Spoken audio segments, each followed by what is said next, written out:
Mic check, 1 2 1 2. Y'all drop a 12,000 in the chat if we can be heard. Credit gang still cooking, baby. Open chop session. Me and Nee gonna talk about a few various topics, you feel me? Get right to it. And then y'all drop a vortex or a 12,000 in the chat if I can be heard. CGG still cooking.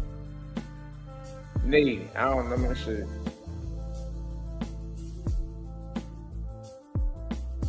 12,000, I can be heard, big dog. That's what's up. Shout out to the brother Tyrone Moore in the building. Stand up.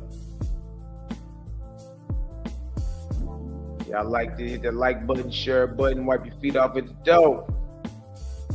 Y'all ain't in the building, baby.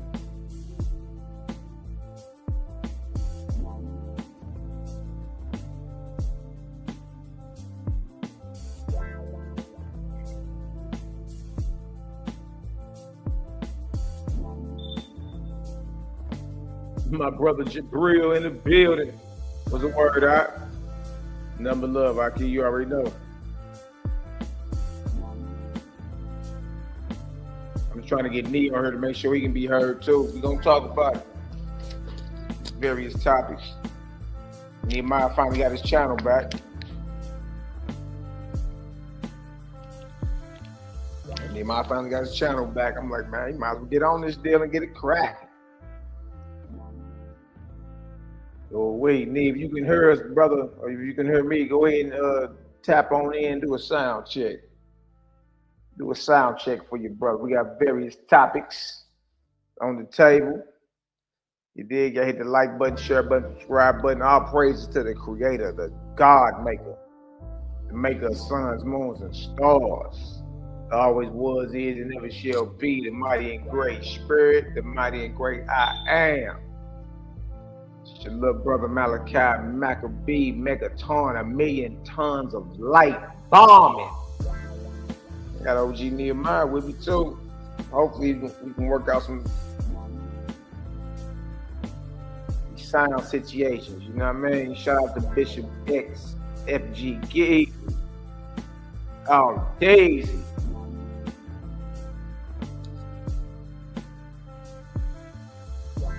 Y'all send this on out. Yeah. I was having a little chop session later on today, y'all. I think with some Christian brothers. That's what's up, man. Sit on down and get some understanding. You dig? So shit, we gonna rock this until it's time for that. Go over there, do that too. Put that pain in. That pain in. Shout out to the haters, jaw jackers, and naysayers. Yeah. We love y'all too. CGG, Nee, I need to get you on the line. I need to get you on the line. Tap in. Mic check, 1 2 1 2. And I say, let me get a 9 if I can be heard, y'all. Let me get a 9 if I can be heard. Yeah, I can definitely hear you. Can you hear me, Nee? If I can be heard, let me get a 9, y'all.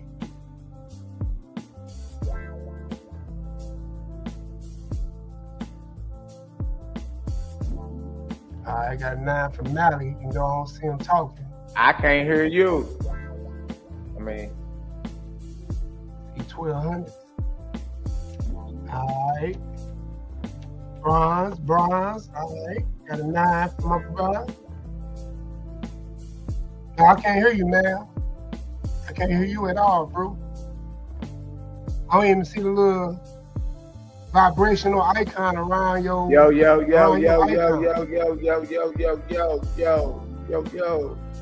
Hey, look. Well, I'm gonna go back out and come back in. I'm gonna go out and come back in. I'm gonna leave the studio and then I'm gonna come back. All right, cool. Mic check, 1 2 1 2. Yeah, at least you gotta be able to hear me too, Nate. I see Elijah in the building. Tyrone Moore, Bishop X, Jabril. We got the Bronze Yoke in the building. What's the word, Bronze? What's the word, Bronze? Y'all already know. Love and light, man. I'm gonna share this with y'all while we work on these situations real quick. You dig? Y'all already know with us, highly controversial. And we still cooking. Still cooking. They can't deal with the gang, man. The gang is something different. A whole nother force. Dig? That's because, hey, we know creator. That's just what it is. All right, let me go ahead and share this real quick. We got to get this situation together with Nehemiyah and me. We got to be able to hear each other for sure. But we don't talk about it. And Nehemiyah just got his channel back too, so. Yeah. Fair use for entertainment purposes only. Entertainment purposes only, fair use for anybody that's out there with their panties in a bunch about us using some of this stuff just for educational purposes, all right? All right. I don't want to be trying to hate on a brother. All right, right here. All right, this is Bart Ehrman. He's supposed to be some type of scholar or whatever. New Testament scholar, to be honest with you. Been putting in that pain for a minute. All right, so his top 3 favorite New Testament contradictions. I found that kind of interesting. I was like, let me listen to this real quick. A little taste. We are Myth Vision. Fair use. Y'all go over there, subscribe. They be having some content over that way. Let's go. Welcome back to Myth Vision Podcast. Ladies and gentlemen, the first thing I want you to do, go down in the description, check out the upcoming webinar on the nativity of Jesus Christ. Is it fact? Is it myth? Is it legend? Did it really happen? What's going on? All of this will be covered. There's going to be an all-day webinar with Dr. Bart D. Ehrman. And ladies and gentlemen, the myth, the legend himself is here joining me today. How are you doing? Doing well, thanks. Yeah, doing well. Looking forward to this webinar. It's going to be an all-day affair. 4 lectures with Q&A after each one. All day, December 5th, on what did the Christmas story really happen? Oh my God, it's really going to be really interesting. I'll be honest, as a kid, I really enjoyed Santa coming more than I did the Jesus birth. But either way, I mean, I'm not being funny. I'm dead serious. Wasn't that serious of a religious household growing up? But Dr. Ehrman, I'm going to do a little spin here because I think it's related to the topic. But I don't want to give away too many goodies. I want everybody to go and join us at the webinar to get their Christmas present from Santa Claus. And there you go. So I want to talk about 3 to 5 of your favorite contradictions. They're all subjective. This is your decision, and we'll just start with one and work from there. I'd like to pick 3 to 5 major contradictions in the New Testament that you really enjoy. Okay, I'll tell you, first one I'll tell you is the one that made me realize that that the Bible's not inerrant. If people have read my stuff, they might have heard this one. But in Mark chapter 2, so let me just say, I was a fundamentalist. I thought there was no mistakes in the Bible of any kind, no contradictions. I could explain anything.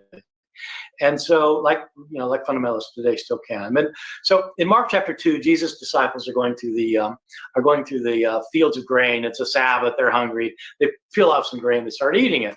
And the Pharisees see them doing it. I guess Pharisees are in every corner in Galilee watching to see if people are eating grain on the Sabbath. They're doing it. And the Pharisees get really upset. And they say, Jesus, your disciples are harvesting grain on the Sabbath. You can't do that.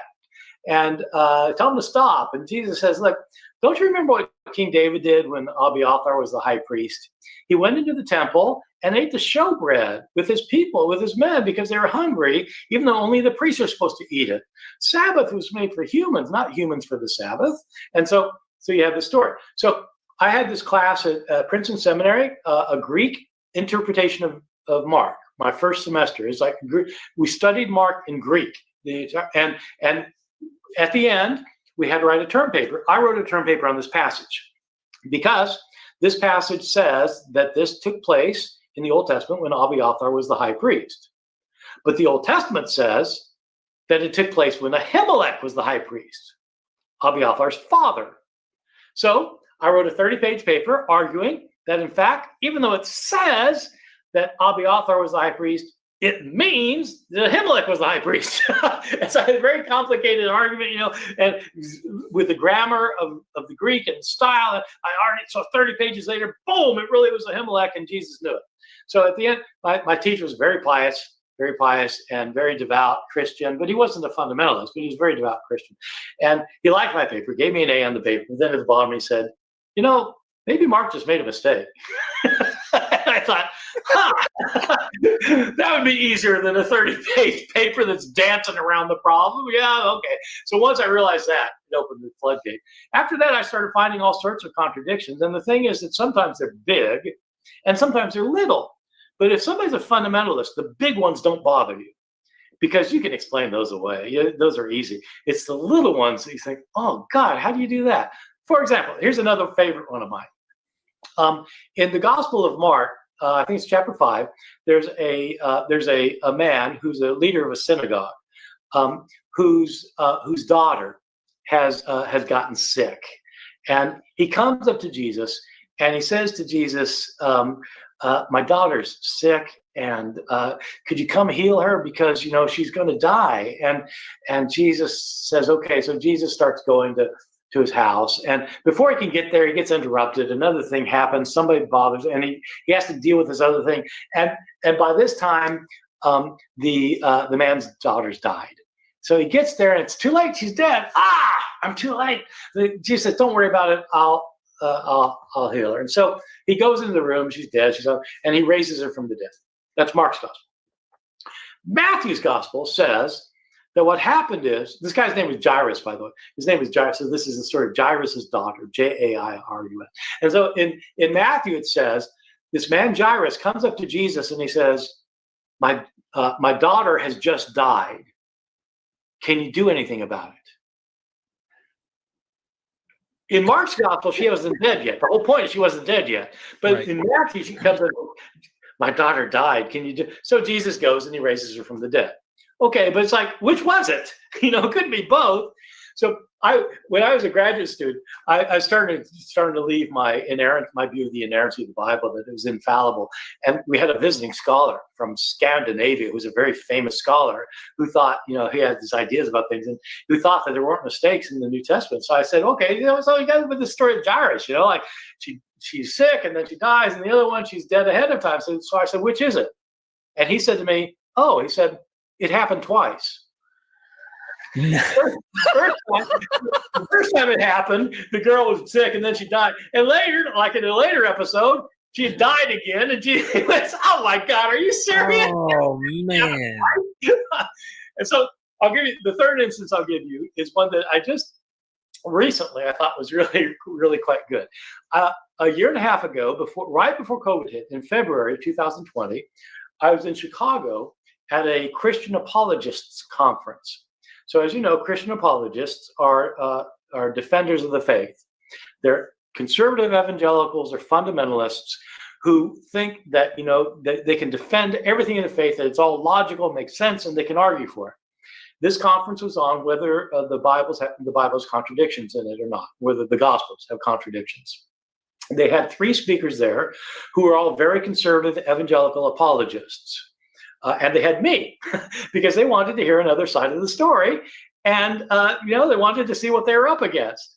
And so I went. I wasn't sure what was going to happen. I thought, this may not be good, but it was great. I had a great time. They were really nice. They were pleasant. We had jokes. We laughed.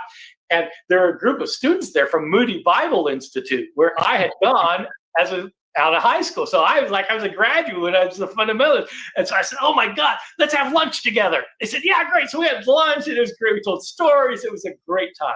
But so we're having this thing, and I lay out the argument why there are contradictions, and these other guys are saying, yeah, no, they aren't contradictions. And, Michael Licona was one of the presenters there, who's one of the leading apologists today. He's a serious guy, and he has a PhD in New Testament studies, and so he's written books defending the Christian faith, including why you have seem to have discrepancies in the Gospels. His view is that you do have these differences in the Gospels, but it's because the Gospel writers are following standard protocols for how you write biographies in the ancient world. So authors like Plutarch, for example, will write a biography, and he takes certain licenses and he does things in a certain way because it's just how you do a biography. And so Matthew, Mark, and Luke, John, they wrote biographies. So, they're just following the biographers do things. And so in places it looks like you have discrepancies. So we give our talks, and Mike does his thing, I do my thing. And afterwards, the moderator gets up, who's also a conservative evangelical, and he says, okay, so the four of you, I've got a question. I want you all to answer this. In Mark's gospel, Jesus sends out the disciples on his mission during his ministry to go out and heal the sick and cast out demons. And he says to them, don't take a backpack, don't take extra sandals, don't take any money, don't take a staff, just go. And so there you go. In Matthew's gospel, same episode, Jesus sends them out, go heal the sick, raise the dead, or cast out demons, and don't take a backpack, don't take extra sandals, don't take any extra money, and take a staff. Just the opposite of what Mark says. Mm-hmm. So the moderator says, okay, which did Jesus say?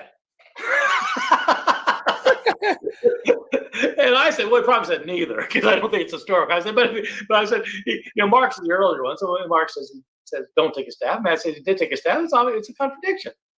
And he asked the other two. The other two kind of reconcile. They hemmed and hawed and come figure out some way. Oh, maybe it happened twice, so they kind of thing.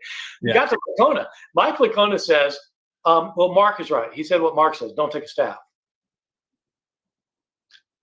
Okay. And then the moderator says, okay, to everybody, do you think Matthew's account is inerrant? I said, no. The other two said yes. And Licona says, yes, it's inerrant. I said, Mike, you just said that Matthew contradicts Mark. It's the opposite of what Mark says. Mark says, don't take a staff. Matthew says, take a staff. And that's the opposite. So, but now you're saying it's not an error. And I said, what would it be an error if the contradiction's not an error? He said, well, but Matthew meant to change it because he's following the protocols of writing biographers. So he knew what he was doing, so he changed it. Said, look, Mike, it doesn't matter if he meant to do it. Some people mean to lie. But just because they mean to lie doesn't mean it's not a lie. If you really make a contradiction, it's still a contradiction. Yeah, how would that work if you walked in the door and your wife at 3 a.m. goes, "Where were you?"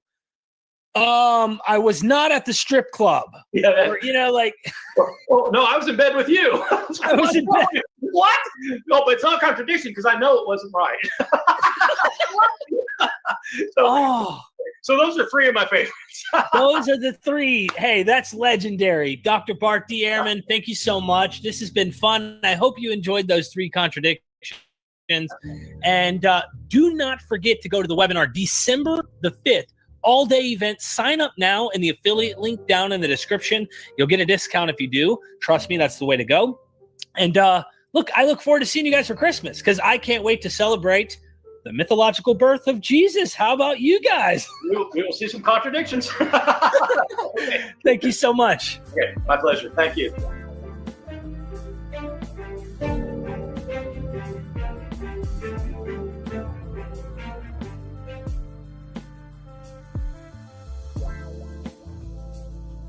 Mic check. Mic check. 1 2 1 2. Nehemiyah, please tell me you can hear me, brother. Please tell me you can hear me. If I can be heard, y'all drop a 7,000 in the chat. He broke. Can you hear me? I can hear you. Can you hear me? I can hear you. Yes, sir. We good to rock, baby. Back for the side order, tag team duo, back again. Back for the whole thing, man.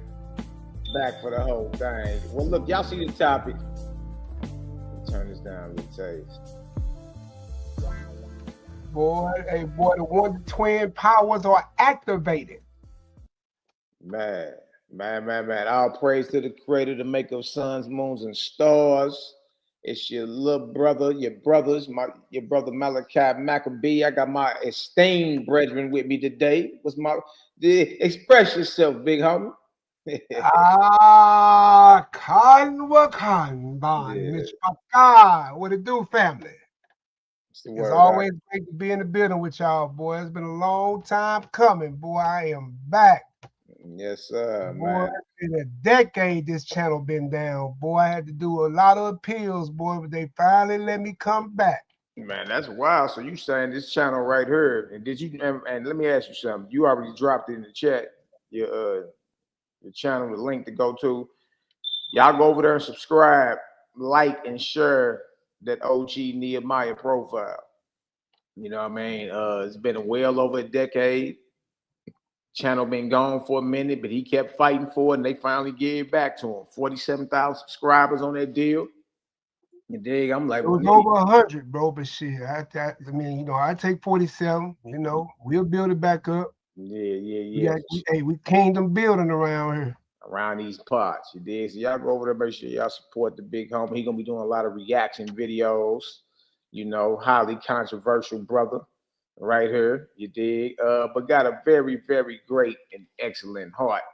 You know, when it comes to this, the love he has for his people, love he has for his creator, his maker. You know what I mean? And you know, an excellent brother to have on your squad. Nehemiyah, I got various topics up on the table, brother.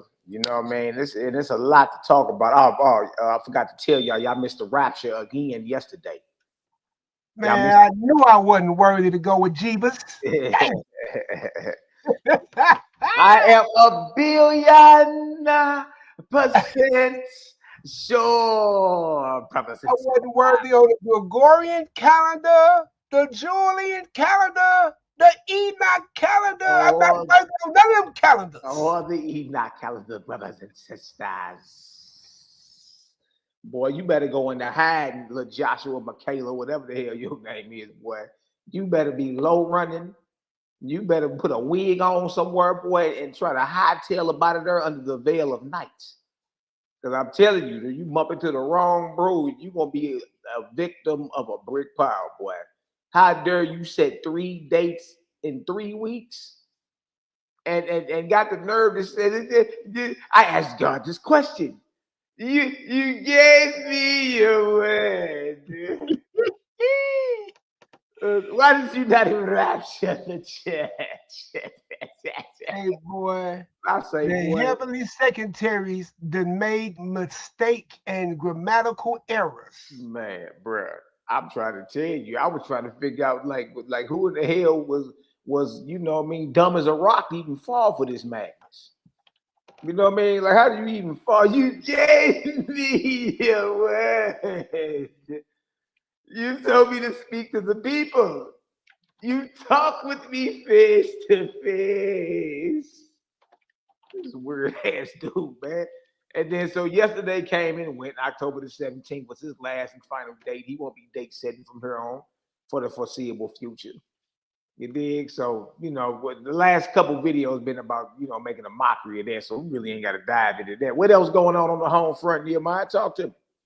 Hey, man, you know, I had a young brother call me, man, from the old days, wanted some of the old school music, you know, living in scandalous from old, you know, our OG brother Raw called, man, the Most High bless his memory. The best to ever do it, boys. So, yeah, right. One of the brothers that actually brought Mally into the truth.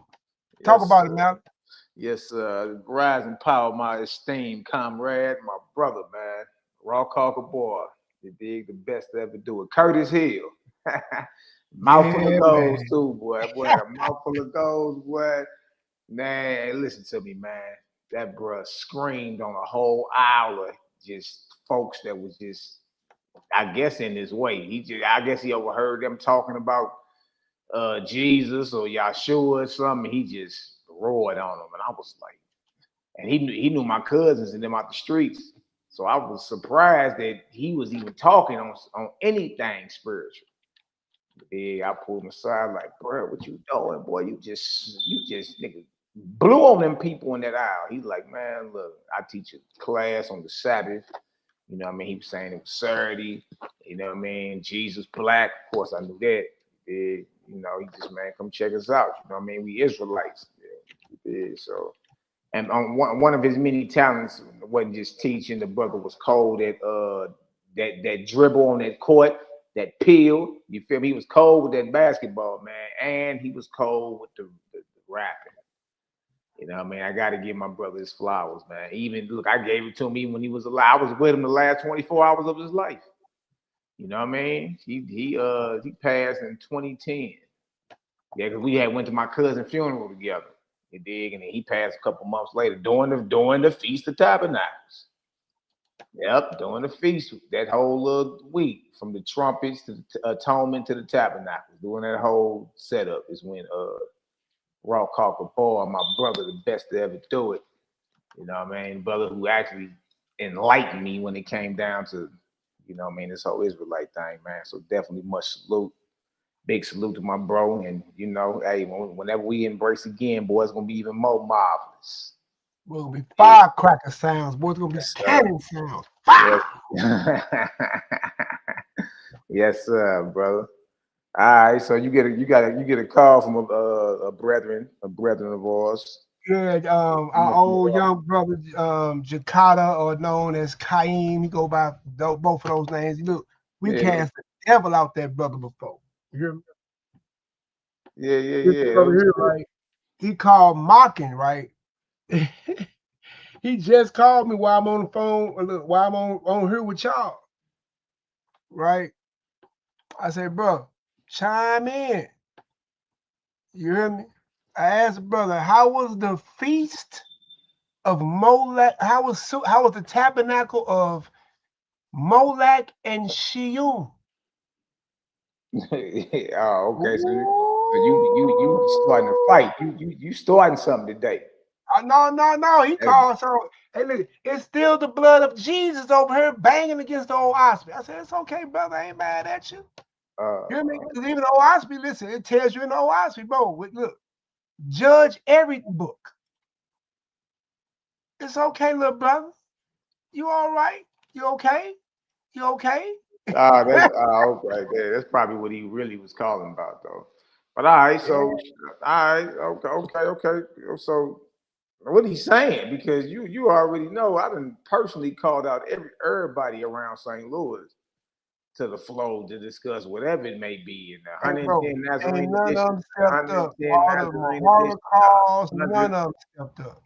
110 Nazarene editions later, and plenty of, you know, debates and hot seats and interviews, and we hit every platform. Hey, man, the gang cooking.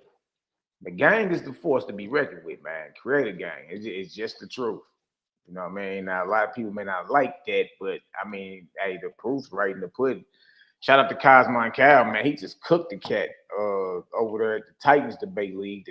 I'm talking about booked them. Ooh, Booked them. It wasn't even booked. He look, even the polls, Cal even won it in the polls. Book cook. Like, I'm talking about, it was so quick. It was like, dang. It was easy work. And that's what I'm saying. Is like the bros over this way prepare.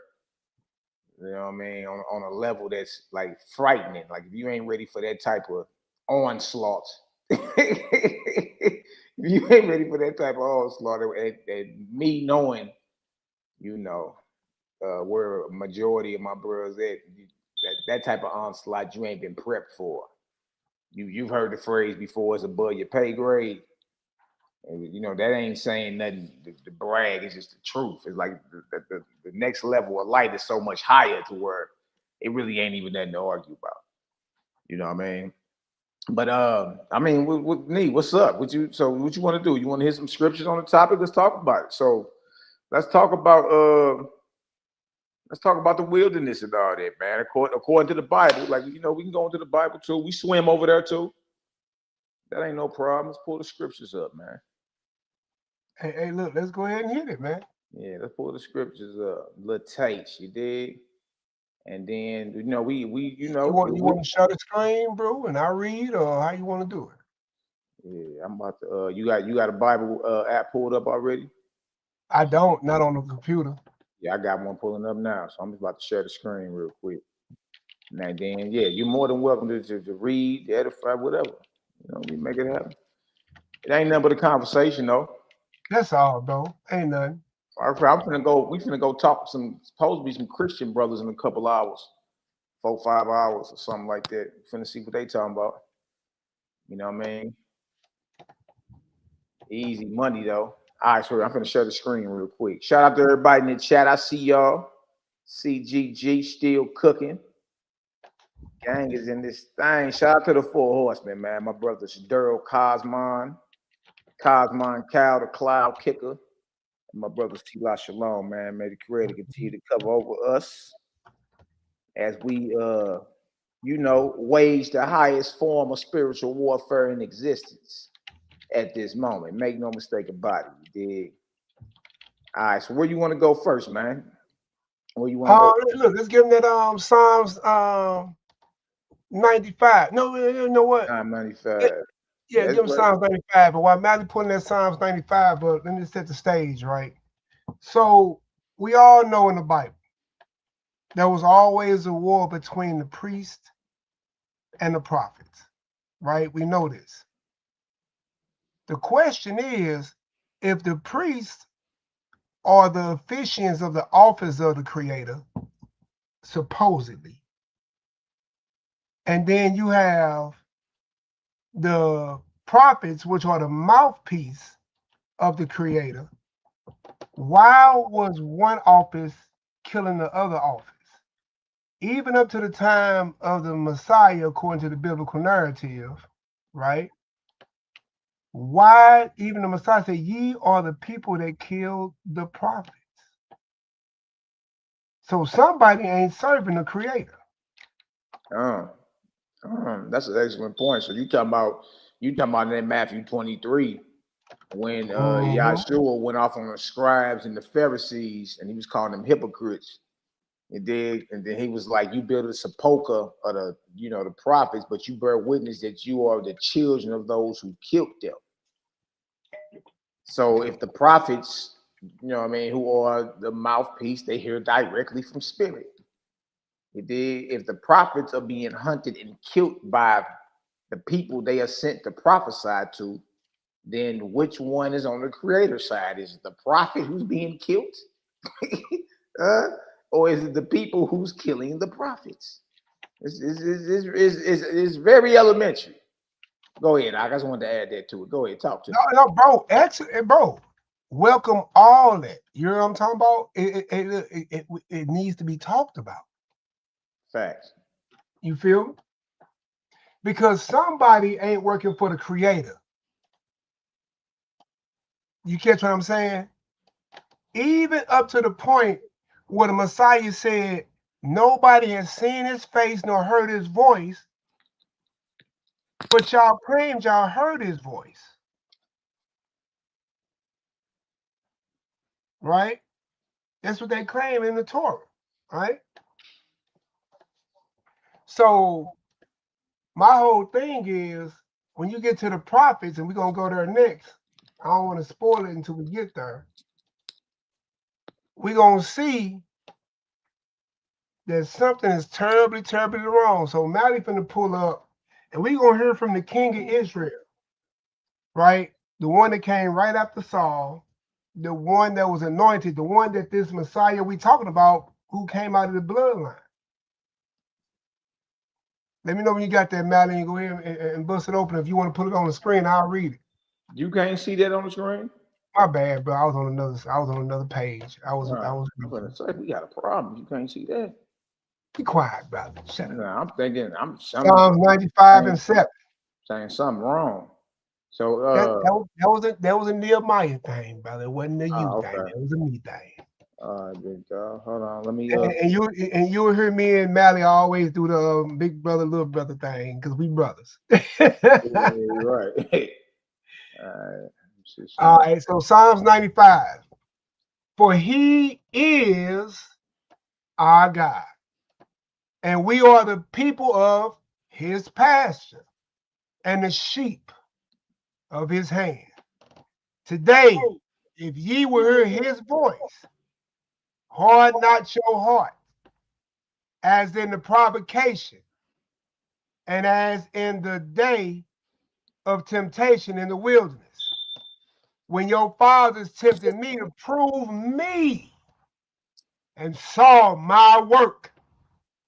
40 years long was I grieved with this nation, with this generation. And I said, it is a people that do err in their heart, and they have not known my way. Hey, so look, pause right there if you can. Right. That verse 10, That's powerful. put the nail in the coffin with that, because it gives a time frame. Now, 40 years, according to what the Bible is saying, the biblical narrative, 40 years, y'all, is the amount of time that Israel walked in a circle in the wilderness. Now, he gives a time length of how long this grievance that he had with these Israelites was, and it was the entire 40 years they was in the wilderness. Not 1 year, 2 years, 10 years, but how long? The entire 40. Now, watch this. He goes on to say that it is a people that do err in their heart, meaning your mind jacked up, right? And then it says, and they have not known my ways. So the question on the table is this, family. This is the question that's on the table. If Israel was in the wilderness an entirety of 40 years walking in a circle, they have been labeled that by their God, that they are people who err in their minds. These niggas is hard-headed, right? And it says, and they have not known my ways. So whose ways did you know the entire 40 years you was in the wilderness making your God mad? Whose ways were you learning and knowing? Because you wasn't just in the wilderness skipping to my loo and whistling. No. You were doing all type of things that we read about in Leviticus, including feast days. Ooh-wee. Whose ways did you know if you didn't know God's ways, because you were up under a 40-year grievance the entirety of the wilderness? Now, Nehemiah, last time I checked, is Psalms 95 Bible, brother? Psalms 95 Bible. That's Bible. That's Bible. That ain't, Ain't no waspy, is it? Niggas scared of a waspy and Nazarene literatures and Nazarene acts, and you scared of the higher life, but we in Bible. We got, like I said, we swim over there too. No need to put it down. I just told him, little brother. Come over here. We'll swim in shallow with you. Yeah, so we swim over there too. That's easy work. All right, now look. So the question again: if for the entirety of 40 years Israel was up under a grievance by their God as a people who can't get right, a people who have not known his ways, or whose ways were they learning for the entirety of 40 years that God was angry at them? Let's see if y'all been listening. Y'all put the answer in the chat. What verse 11 say, Nee? Unto whom I swore in my wrath that they should not enter into my rest.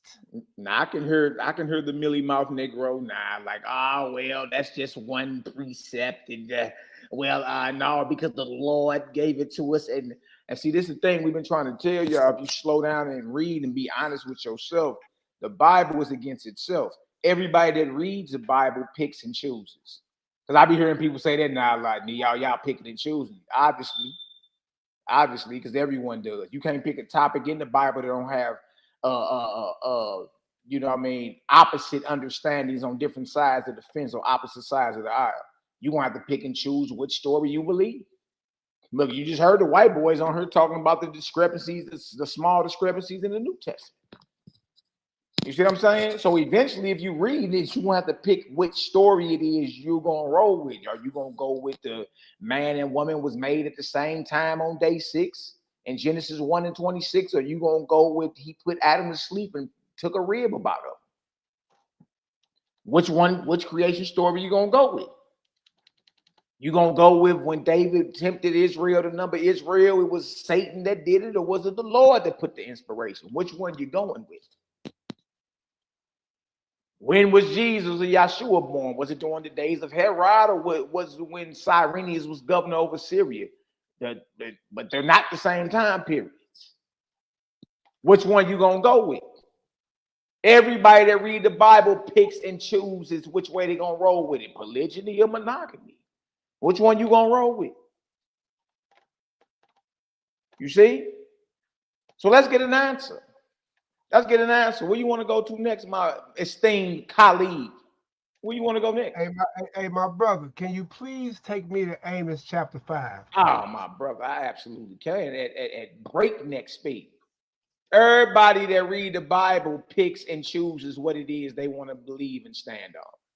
Period. Point blank. And while he's going to Amos chapter 5, and we're gonna start probably around 25. And the reason why we going there, right, is because understand that when we came out the wilderness, when we came out of Egypt, right, and we was led into the wilderness, that we just read the king of Israel. I took you to the king first, right? Because Mally talked about the showbread situation, right? That the Messiah, but David did it too. And the Messiah came out the bloodline of David. So that's why I took you to the king, right? Because the king wasn't in contradiction with the prophet, not this king. Saul was, but not David, right? David was anointed, right? So follow this. Check this out. When we came out of Egypt, we went into the wilderness while Moses was up getting the commandments, right? Guess what Aaron did? We know the biblical narrative. What did he do? He made the golden calf. He made the golden calf. Can we get a 1 if we agree that Aaron, who all the high priests had to be out of the bloodline of Aaron? This is what I'm telling y'all. Can we get a 1 if we agree that Aaron is the bloodline that all the high priests had to come out of? He the one who made the golden calf. So our high priest started off with idolatry. Wow. And this is the man that we supposed to have officiate the creator. Made sense why they killed the prophets. Made sense why their bloodline killed the prophets, didn't it? Men don't like to be checked on their wickedness, bro. Look at this. Everybody might be in sleep mode, so we'll leave the 1 alone. Look at this verse. Amos 5, started verse 21. Look at that right there.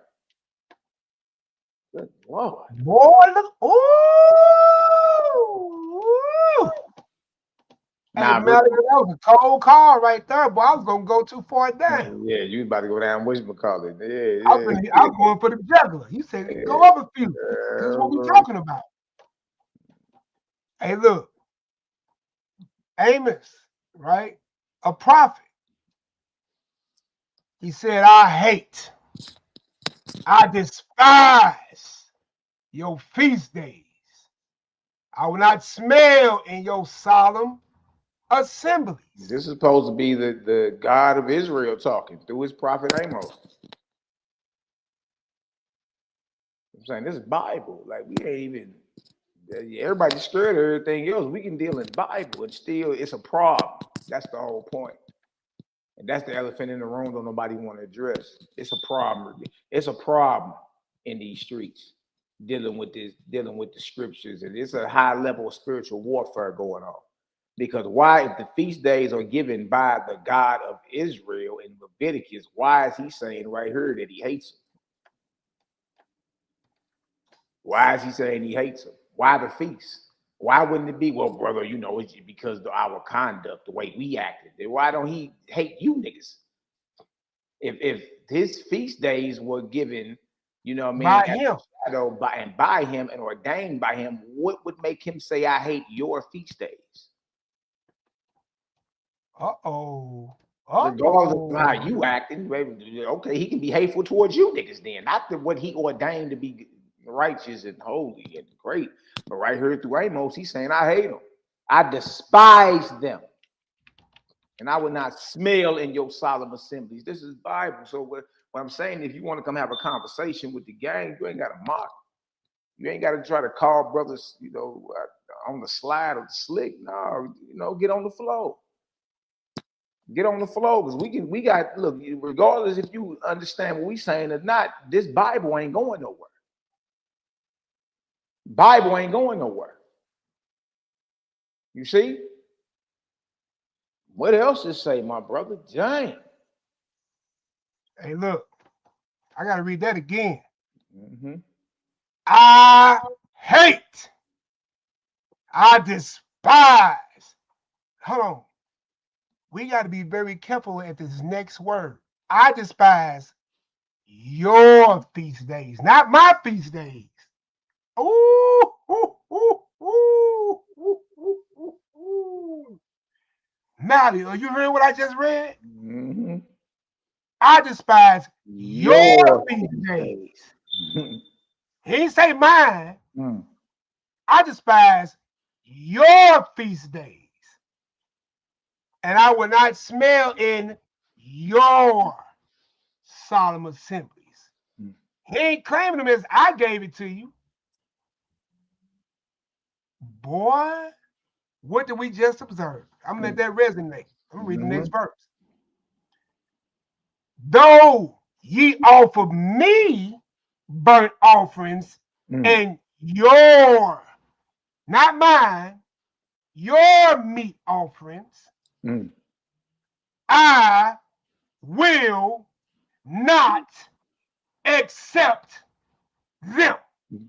Bag drop. Oh, bag drop. Woo! See, neither will I regard the peace offerings of your fat beasts. And people don't understand that the meat that you get and you eat is a offering, and it's a peace offering, but they are unstudied, they are unlearned, and they are what? Meat sacrificed to devils. 23. Look what else he said. Take thou away from me the noise of thy songs. All the singing and dancing, all the singing and dancing you doing all of it, it's irrelevant. See, once you understand, it hit different once you understand the Creator never required nor ordained blood sacrifice. Bro, that's what it's in the Bible. We're reading it right now. Once you understand that, then you feel me, you can't be deceived by various passages that may seem as if it's promoting that. You can't even be deceived. You like, oh, okay, I see the game that's being played. You see? Now he's telling you to what? Take away from me the noise of your song. He don't even want to hear you niggas singing about none of this. Hey, bro, I don't want to hear it so clearly now. Yeah. You feel me? He called it your feast, your peace offerings, your solemn assemblies, your, you know what I'm talking about? That's your stuff. I ain't give that to you. That's yours. Look at this. And by the way, take away the songs and all that you're trying to offer me for that stuff. I don't want none of that. All your praise music is available. Yeah, take all that. All your Kirk Stanklins and all that. Take all that away, bro. I don't want none of that. That's all you. Let's read. But watch this. Why you think you singing high praises, but let judgment run down as water and righteousness as a mighty stream? This is why the priests wanted to kill the prophets. Boy, here it go right here, Malaki. Look, here it go. Have ye offered unto me sacrifices and offerings in the wilderness for 40 years, O house of Israel? That your question is right there. Now remember, we read in Psalms 95 that for 40 long years, this people erred and was under a grievance from their God. 40 entire long years. Then he goes on to say that this people forever errors in their mind when it comes to me, and they have not known my ways. Now, hold on. 40 long years, you in the wilderness. You have not known his ways. That's in the Psalms. That's David, King David, That's right? the king of We Israel. go over to Amos, a prophet of Israel. He asked a very important question. Who you niggas been sacrificing to for 40 years in this wilderness, carrying this tabernacle around? And bro, Who and you he been, said who that- you been getting your kneecaps dusty to for 40 years, carrying this tabernacle around? Go ahead, Nick. and bro, and he said that's your feast, not mine. Your solemn assemblies, not mine. Your songs, not mine. And I know it be seeming, But ye have borne the tabernacle. What was this feast that just passed? Sukkot. All that stuff you built. Ye have borne the tabernacle of your Molech. We got names. We got receipts. Go ahead and pull it up, Matt. I like where you going with this, brother. Go ahead, break it down. Break it down. Now you Give remember me the breakdown of the names, I got you. You remember Boy, I love where you at, boy. Hey, boy, we be tag teaming, brother. Yeah, I got you. Watch this right here. Now you remember he just asked a question. He just asked a question. Now we're gonna go to a different version of the Bible. Okay? Just in case the old English, the old Victorian style of English, you know what I mean, got you short circuited. This is the very same two verses. Amos 5, 25 and 26. Was it to me? Was it to me you were bringing sacrifices and offerings during the 40 years in the wilderness, Israel? No. No. No. You served. Hold on. Let's go back. Let's go back. We think it's a game. What you think we playing? You think we playing? Oh man, Malaki, y'all just making that up, brother. Poor exegete. All this madness y'all be talking, man. We not trying to hear none of that. Watch this. Watch this. I ain't letting you get away from me. Sit your ass still. Right here. Nah, I'm not hearing none of that. Was it to me you were bringing sacrifices and offerings during the 40 years in the wilderness, Israel? That's a question. This is a question that the God of Israel is asking through his mouthpiece, Amos. The answer is no. You served your pagan gods. Sakuth, hold on. The Feast of Tabernacles is the Feast of Sukkoth. It's the Feast of Sukkoth. Tabernacle is Sukkoth in what we call that Hebrew. Huh? This is the Feast of Sukkoth. No, you serve your pagan gods, Sukkoth. Your king god, and Kaiwan, your store god, the images you made for yourselves. For yourselves. Bag drop, boy. Malachi, Nehemiah, you're making this up, brothers. So, you lost your light, brothers. So according to the Bible, you dig? I know y'all scared of OWASP and all the extra higher stuff we deal with, you know what I mean? The Scene literature, Nazarene literature, you know what I mean? What's the other one that's off the chain? That Antiquity Unveiled. Oh my God. I know a lot of people scared of what it is we be diving into, you dig? But what we trying to show y'all is that we can stay right in the Bible and get the same results as what we're talking about. The Bible is pitted against itself. There's no reason for you to be mad at us. You know what I mean? It ain't going nowhere. So we just found the entire 40 years that Israel was in the wilderness. They was up under a grievance policy from their God. And he said they never knew his ways. Then we go over to Amos, and Amos, we just read in Amos that no, you weren't bringing me sacrifices for 40 years in the wilderness. You were serving your pagan gods, and one of them is Sukkoth, or Sakkuth, which just so happens to be the name of the Feast of Tabernacles that, brothers and sisters has just finished observing. Whoa, if you got some understanding on that, y'all drop a 3,000 in the chat. CGG still cooking. Nehemiyah, my brother. Give us some understanding, bro. You can't make this up, bro. Talk to us, brother. Hey, look. I told bro, you calling here talking that. Hey, listen, you on that blood. Look, he up there in the chime and say, I'm finna order me some meats. I said, what God gave you that? I said, didn't your God tell you that he changes not?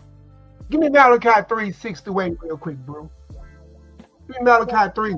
Malachi, give me Malachi. Give me Malachi 3:6-8 real quick. Aki. Easy look, money. It ain't nothing but a conversation, Easy money, man. It ain't nothing but a conversation, That's all it is. They told my brother that he lost his life, threatened my brother with his life, and they got mad at me because I didn't jump ship. Listen, bro, I ain't no yes man to nobody.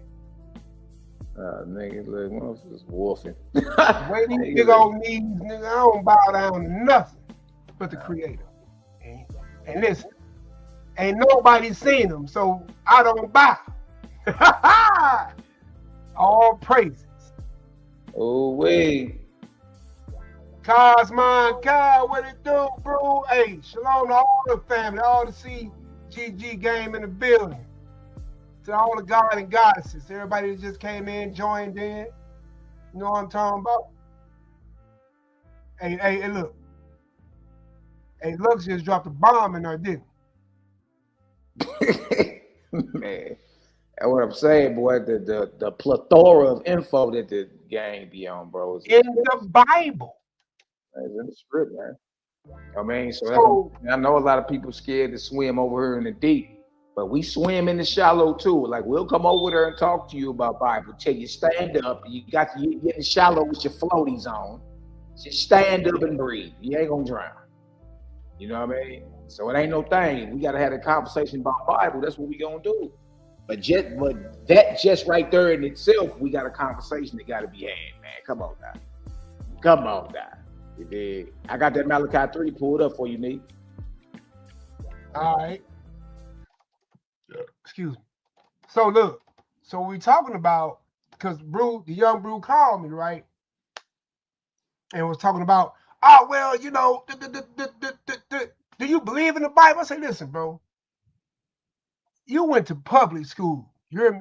When I did touch school, I went to provoke you. You hear what I'm talking about? I had paid education, right? School is for fools. Well, I'm talking to a fool then. So let me tell you something, young brother. Who taught you that, what you believe in? You hear me? Because you say you believe in the Bible, you kicking against old Osby, right? And your kickback to me is, do you believe in the Bible? I said, brother, I taught the Bible. I was raised in it. And listen, I've never told you to put it down. But listen, don't come to me with that Daniel Solomon, brother. See, our tactics is, when you don't want to show up and talk about it, your run to is, you don't believe in it, so we ain't gonna talk about it. No, brother, let's talk. Let's talk. Yeah, I can stay in the Bible and swim with you. It's the most spiritual cowardice. What is Malachi talking about right here? Malachi 3. Let's talk about it. Malachi 3:6. For I am the Lord. I change not. Therefore, ye sons of Jacob, Jacob, are not consumed. Give me verse 7. Even from the days of your fathers, you are going away from mine ordinances and have not kept them.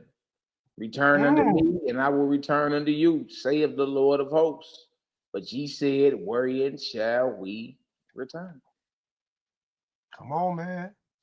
So what I hit them with, I said, how did the Creator give you a no-meat diet in Genesis 1, Bereshit, the very first book, the very first chapter, and then you get to the Levites or the priests who created the first idols, who somehow became the first priest, who killed all the prophets, and now you got a meat diet. You see what I'm saying? How did you go from the Creator giving you a no-meat diet, and now you got a prophet? Now we have multiple prophets just telling you, who taught you this? So you saying so you saying because it says that he don't change, that why is the diet being changed in the beginning? Why did it change? That's what you're saying. Okay, no doubt. You feel where I'm going with that? Mm-hmm. Because the prophets are coming to correct that, saying that who taught you that? That's your feast. That's your songs. These are your assemblies. These are your things. And you built those tabernacles to your gods, and he gave names. He did get names. He did get names. And if you go back and look up that bull god, that's Molech. A small research will get you know that's Molech. And look, do me a favor. Give me I already know where you at. And then after this, let's go to Matthew 19 real quick. So it's not about the topic, but I just want to understand something real quick. You probably know where I'm at with it, right? Boy, Yeah, I like the subtitle. God has had enough. Boy, I love that subtitle. Yeah, right here. And this right here is the plant back off what you just was saying. You know what I mean? Because he asking who didn't look, and then look what he called the rulers of Judah and Israel in here. Isaiah 1 started at verse 10. Then you want me to hold Matthew 19? Yeah. We'll get that. I'm gonna go ahead and read this right here. Okay, absolutely. Hear the words of the Creator, ye rulers of Sodom, giving earth to the law of your Elohim, ye people of Gomorrah. Now trip off this. If you going off the biblical narrative, Sodom and Gomorrah had already been incinerated. Ooh. So who was he calling the rulers of Sodom and Gomorrah in verse 10? He's calling the Israelites. He's calling the rulers of the children of Israel. Hear ye the word of the Lord, you rulers of Sodom, and give ear unto the law of our God, you people of Gomorrah. The leaders and the people, he's saying, are a resemblance of Sodom and Gomorrah. Rulers of the people going into your priestly class and all that. Look what it say. So he ain't calling. He's not talking about the original Sodom and Gomorrah. He's saying that these Israelites is dead. You know what I mean? He's saying these Israelites is dead. Dang. Now look at that. Look at that verse. Look at that verse 11. Right. Verse 11. To what is the multitude of your sacrifices? To what purpose? Unto me, saith the Creator. I am full of the burnt offerings of rams and the fat of fed beasts, and I delight not in the blood of bullocks or the lambs of God or the lambs or the sons of God or any of those things you might try to claim. Oh yeah, I threw that in there. Yep. All right, but look, you missed it. He asked, what purpose is the sacrifice? Read that verse again. To what purpose is the multitude of your sacrifices unto me? Meaning that blood didn't do nothing. Even the New Testament tells you, plain as day, that the blood of bulls and bullocks could not suffice for sin. So the apologetics say, oh, well, it was just a representation until Christ came and his blood did it. No.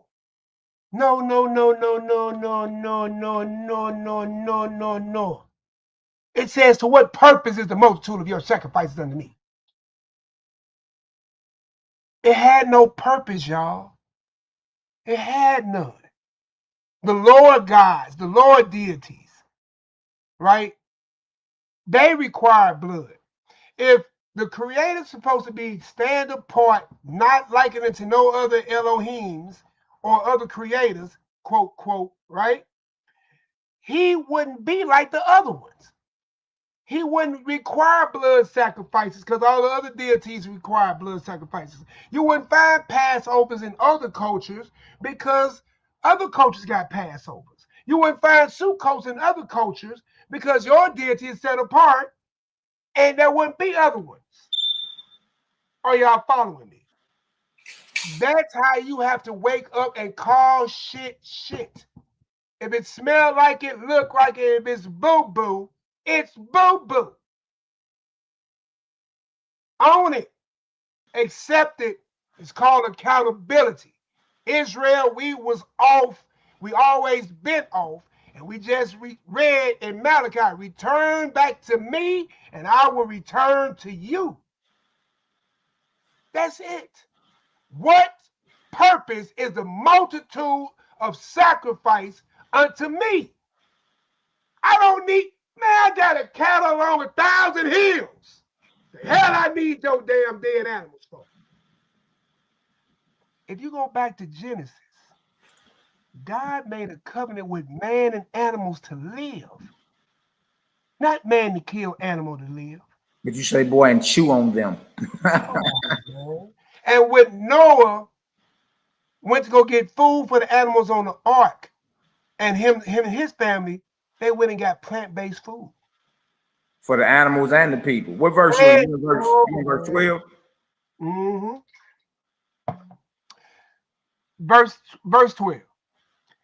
When you come and appear before me, who has required this at your hand to tread my courts. Hold on. That's another question. See, we read that like it's a statement. No, he asking another question. Who have required this? Who done required the fat off these organs? Who done required these burnt offerings and these chopped off goat heads? Who done required the priest to tread my courts with blood on them? Who have required this? He already asked you what's the purpose of all these damn sacrifices.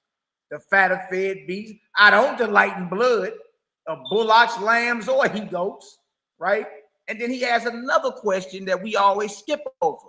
He asks, who have required this at your hand to tread my course? Well, I'm going to ask again, if the creator ain't gave it to you, why is another prophet asking another question like, where did y'all get this from? Bro, hey, we've been reading, if we've been paying attention, your feast, right? Your God, your tabernacle, your songs. Your images. I didn't require none of that. Who taught you that?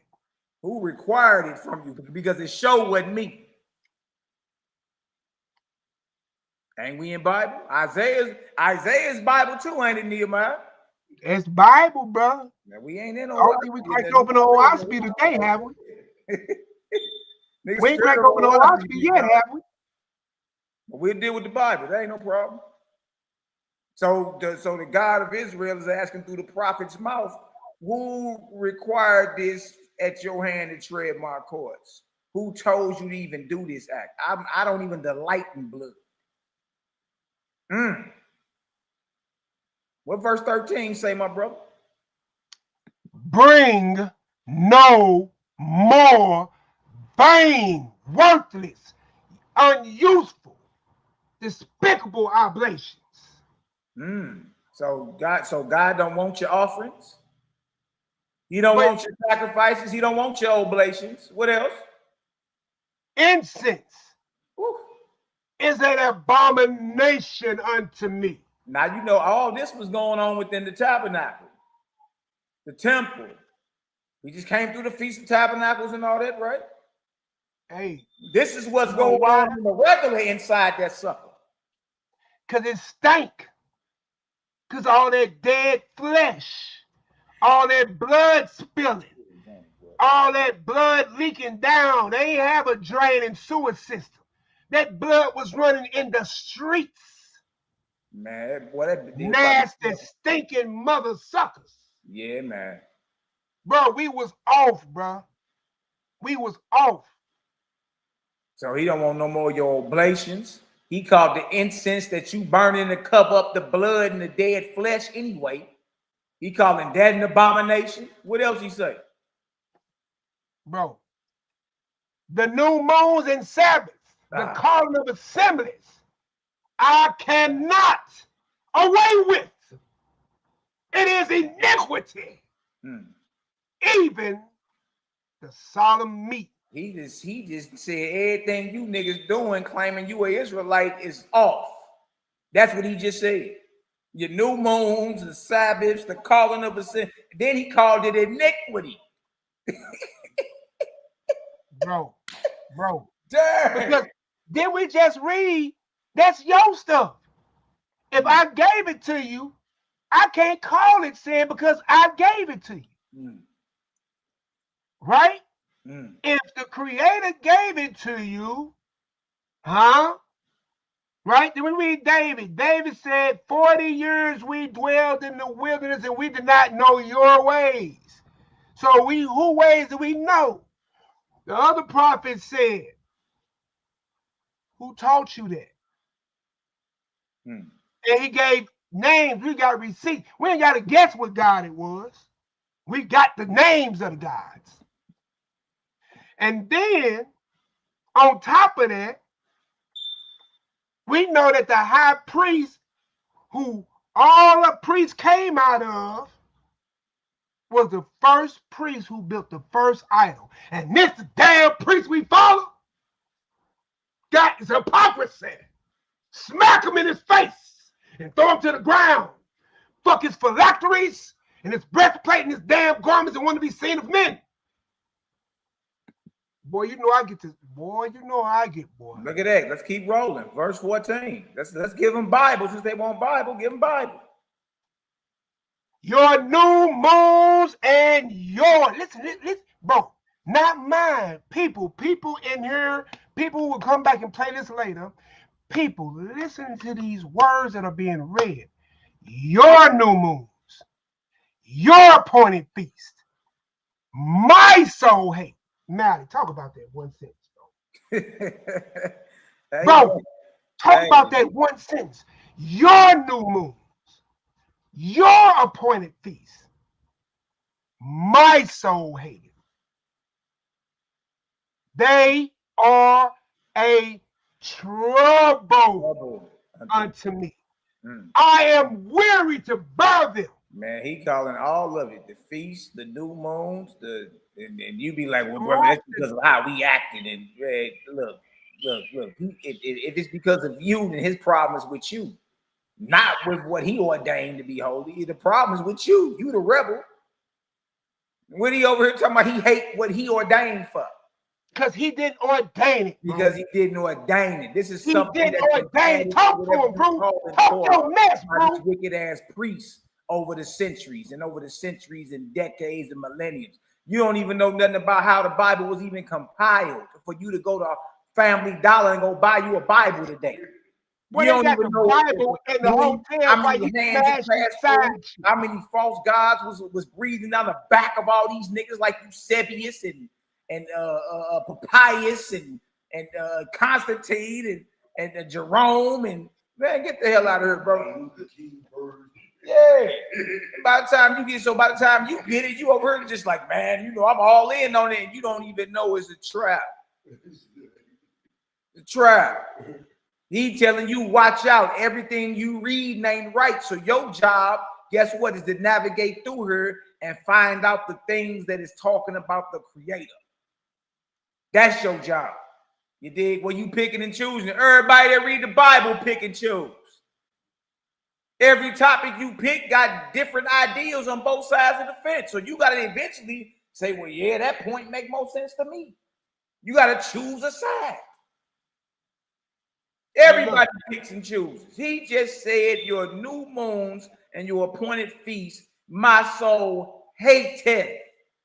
Read those words. Your new moons. Your new moon. Appointed feast. Your appointed feast. My soul. My soul. My soul hated. Boy, you can't skip past that. They are And trouble. that's why every Israelite around this mofo got 5 different feast days. Everybody read the same Bible, but they got a feast day this week. This other group got a feast day this week. This other group got a feast day another month. This other group say it's the new moon, the crescent moon, the black moon, the light moon. What? And don't the Bible teach you if it's confusion, is of who? If it's confusion, who is it of, Big Kirk? If it's confusion. It ain't of the Most High if it's confusion.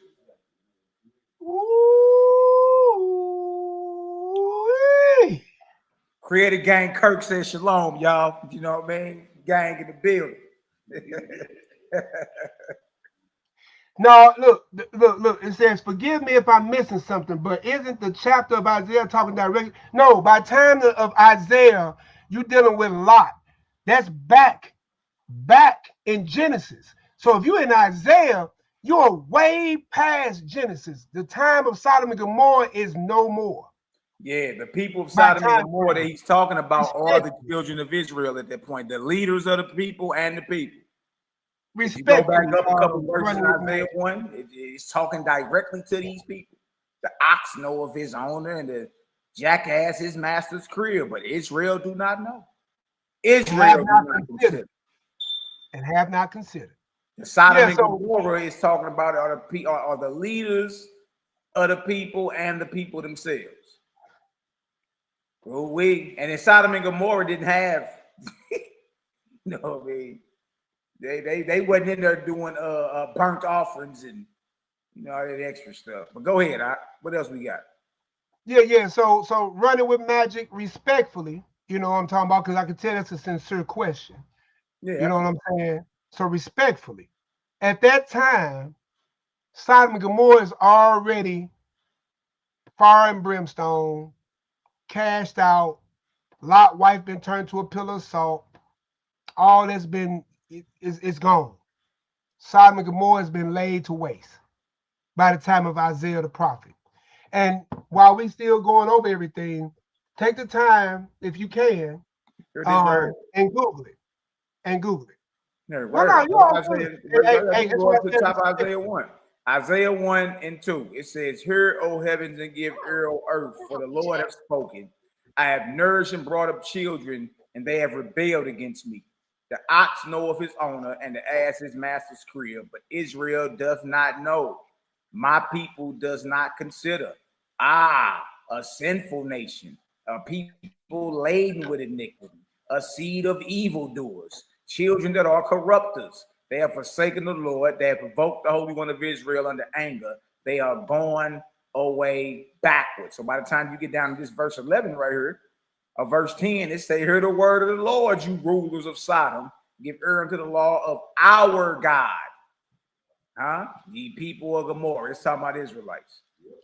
It's talking about Israelites and how they all the way ass backwards, starting with the priests, treading the courts with blood. Your new moons, your appointed feasts, my soul hateth. They are trouble unto me. I am weary to bear them. And when you spread forth your hands, you know how they do usually for prayer, right? And when you spread forth your hands, I will hide mine eyes from you. Yea, when you make many prayers, I will not hear. Your hands are full of blood. The priest's hands would have directly had blood on. They the ones treading the courts with the blood. You got all the fat and the dead flesh and the cut off organs and chopped off heads. Look at this. So notice it says, "Wash you, make you clean, put away the evil of your doings from before mine eyes. Stop doing evil." So he's calling this whole process that they do up in this temple evil. Stop spilling blood. Stop dissecting animals, cutting organs out, chopping fat off. Stop cutting heads off. Stop burning incense to me. What's the purpose of your oblations? Who required this at your hand to tread my courts? It's all evil. He say, put it away and stop doing it. And then look what he tell you to do. Learn to do well. Seek judgment, which is justice. Relieve the oppressed. Look out for one another. Judge the fathers. Look out for those who ain't got fathers. Plead for the widow. Look out for those that ain't got husbands, the widows and all that. That's what the credit is telling you to do, is just be solid. Be real for once in your life. But everything, all your rites and ceremonies, everything you doing that make you think as if you're closer to God and holy and all that is a waste of time. It's a waste of time. Oh, wait. I must have said something wrong, Nehemiah. Y'all get some understanding. Y'all drop a 12,000 in the chat for big homie Nehemiah. Boy, 12,000 in the chat. Man, we got my brother got his channel back up popping. You know Woo! what I Boy, mean? it's been a decade. Like my brother Azariah Maccabee say, just be righteous, man. Dang, that's all you gotta do. Just be righteous. You know what I mean? Shout out to the brother Azariah Maccabee Ben Yahoo, my beloved brother. Shout out to Cosmine Cow, the cloud kicker. What's the word, my brother? Man, yeah, look at these just open topics, man. Anybody can get on. Matter of fact, let me drop the link in the chat. Anybody can get on. Hey, and all y'all brothers, you know what I'm saying, that got the, you know, the creator, you know what I'm saying, the admin privileges over here, please send me y'all email. Most of y'all got my stuff, you know, send me y'all email so I can give y'all admin privileges over there on my channel, man. Look, I used to have over 100K over there. Yeah. Over the years, you know, I'm still surprised that I still got 47,000 subscribers over there. So I'm over there right now on the page. I'm streaming live over there right now, but I'm active over here in StreamYard. But man, I told Mally, I said, bro, I'm gonna try this appeal one more time. Boy, they grant me access. I said, ooh, we back, baby. Yeah, man. Yeah. I could imagine right now my subscribers probably like, what? Wait, Nehemiah back? Hey, but no, that's what's up though, man. That's what's up though, man. But look, as y'all see, man, we can stay right there and swim right there in Bible and get the understanding that's needed. You know what I mean? Especially because there's a lot of people that's afraid of that higher life. That's understandable. What we're saying is you still got a problem with Bible, even if you don't want to hear what like Owaspy say, or you know what I mean, Antiquity Unveiled, or Nazarene Acts of the Apostle. You know, the higher light that deal with no flesh eating, no going to war. You know what I mean? Loving your neighbor as yourself. Creator is not a man. Creator is ever present. You know, all that good stuff. You know what I mean? That right there, a lot of people are afraid of. But what we're saying is you still got a problem in Bible. Because in Leviticus, you sacrificing, but the prophets is saying, look, we ain't even, who told you to even do this? You dig? And so really what a lot of our people got to get into is the compiling of the Bible. When was the Bible compiled? Under which manner? You know what I mean? You don't even know the order in which things were written. Like, for instance, dealing with the New Testament, you would think Matthew was the first book written in the New Testament. It wasn't. The first books written in the New Testament actually were the letters of Paul. The Gospels don't come out till after the fall of Jerusalem in the language of Greek from Rome. Paul got Greek letters circulating around in the 50s. You see?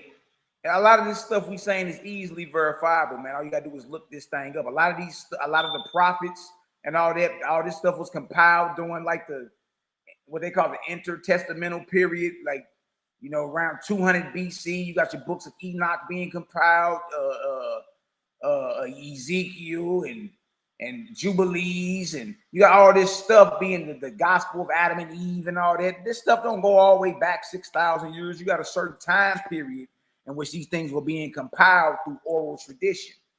Then they started writing these things down. You see what I mean? The books of Daniel and all that, all this stuff was compiled way after the events even happened. For the first 100 years, the Gospels didn't even have names on them. They were anonymous documents floating around. They were no Matthew, Mark, Luke, and John on the Gospels until a couple hundred years, until a little bit over 100 years after these documents were floating around. They're anonymous documents. No, Matthew, Mark, Luke, John, right? And on top of that, they were written 60 to 70 years, 80 years in some cases after the death of who you calling Jesus. In Greek, in a language that they weren't educated in. You dig? So, you know, if you really want to have a conversation, that's the type of slippery slope you got to climb up dealing with us, because we ain't scared. We go into the entire thing on how it came to be. You dig? And what I'm saying is, either way you tie it or break it or fillet it, it ain't do nothing but increase my faith in the Creator even more, because the Creator ain't in a book. Come on, man. Talk about it. Talk about it, bro. He read is his created worlds. His book is actually you. The book is actually creation. That's how you want to understand your Creator, by studying what he created, made, and ordained. It ain't about worshiping spine-bound books. I mean, you can get certain, you can get certain jewels about them and apply them to your journey. But when you're done talking, stop idolizing books. We go here because that's where everybody at. You're in a book. And you think if you read it enough and stop at every semicolon, you're gonna get saved. Hey, semicolon saber lights. Yeah, we got big Cosmine Kyle in the back chat. Let's bring Kyle on for a little taste. Cosmine, man. That's my brother right there, boy. Oh man, love, light, balance, man. What's going on with y'all boys, man? What up, Oh yeah, man. I see y'all chopping it, boy. Hey, look, it hit different. I must say, it hit different when you point it out in their own book. Yeah. What do you say then? Oh, the white man wrote it. No, this our Bible. Uh-oh. And then another thing that I had to come to the realization, and I can admit, my baby bro helped me realize this. He said, and I didn't realize that this was true. If the Bible makes a claim, there's also a verse in it that makes the opposite claim. Yes. Yes. There's a good and a bad, a up and a down, a yay and a nay on just about every topic in the Bible. Yes. Uh-oh. Facts. I didn't realize that till probably just a couple years ago. And I'm like, yeah. Because the thing is, I've always, because it made me wonder, if you read in the same book, how are they pulling different ideologies out of the same text?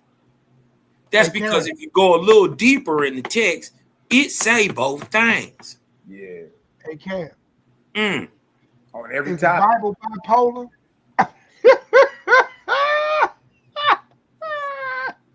Oh man. The Bible bipolar? I thought the God never changed.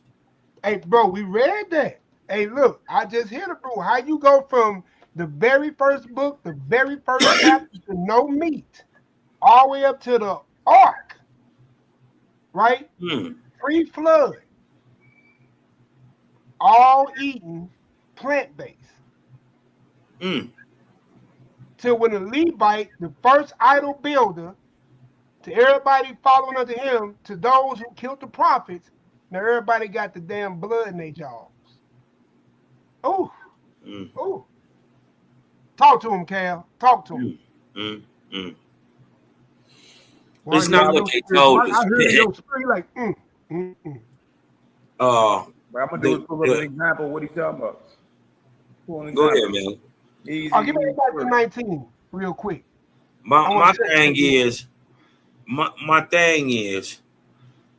it's not what they told us it was. He said, no. And I remember many times, hearing certain sermons over and over and over, right? And they were teaching you how to look at it, how to justify it, how to rationalize what you were being told, right?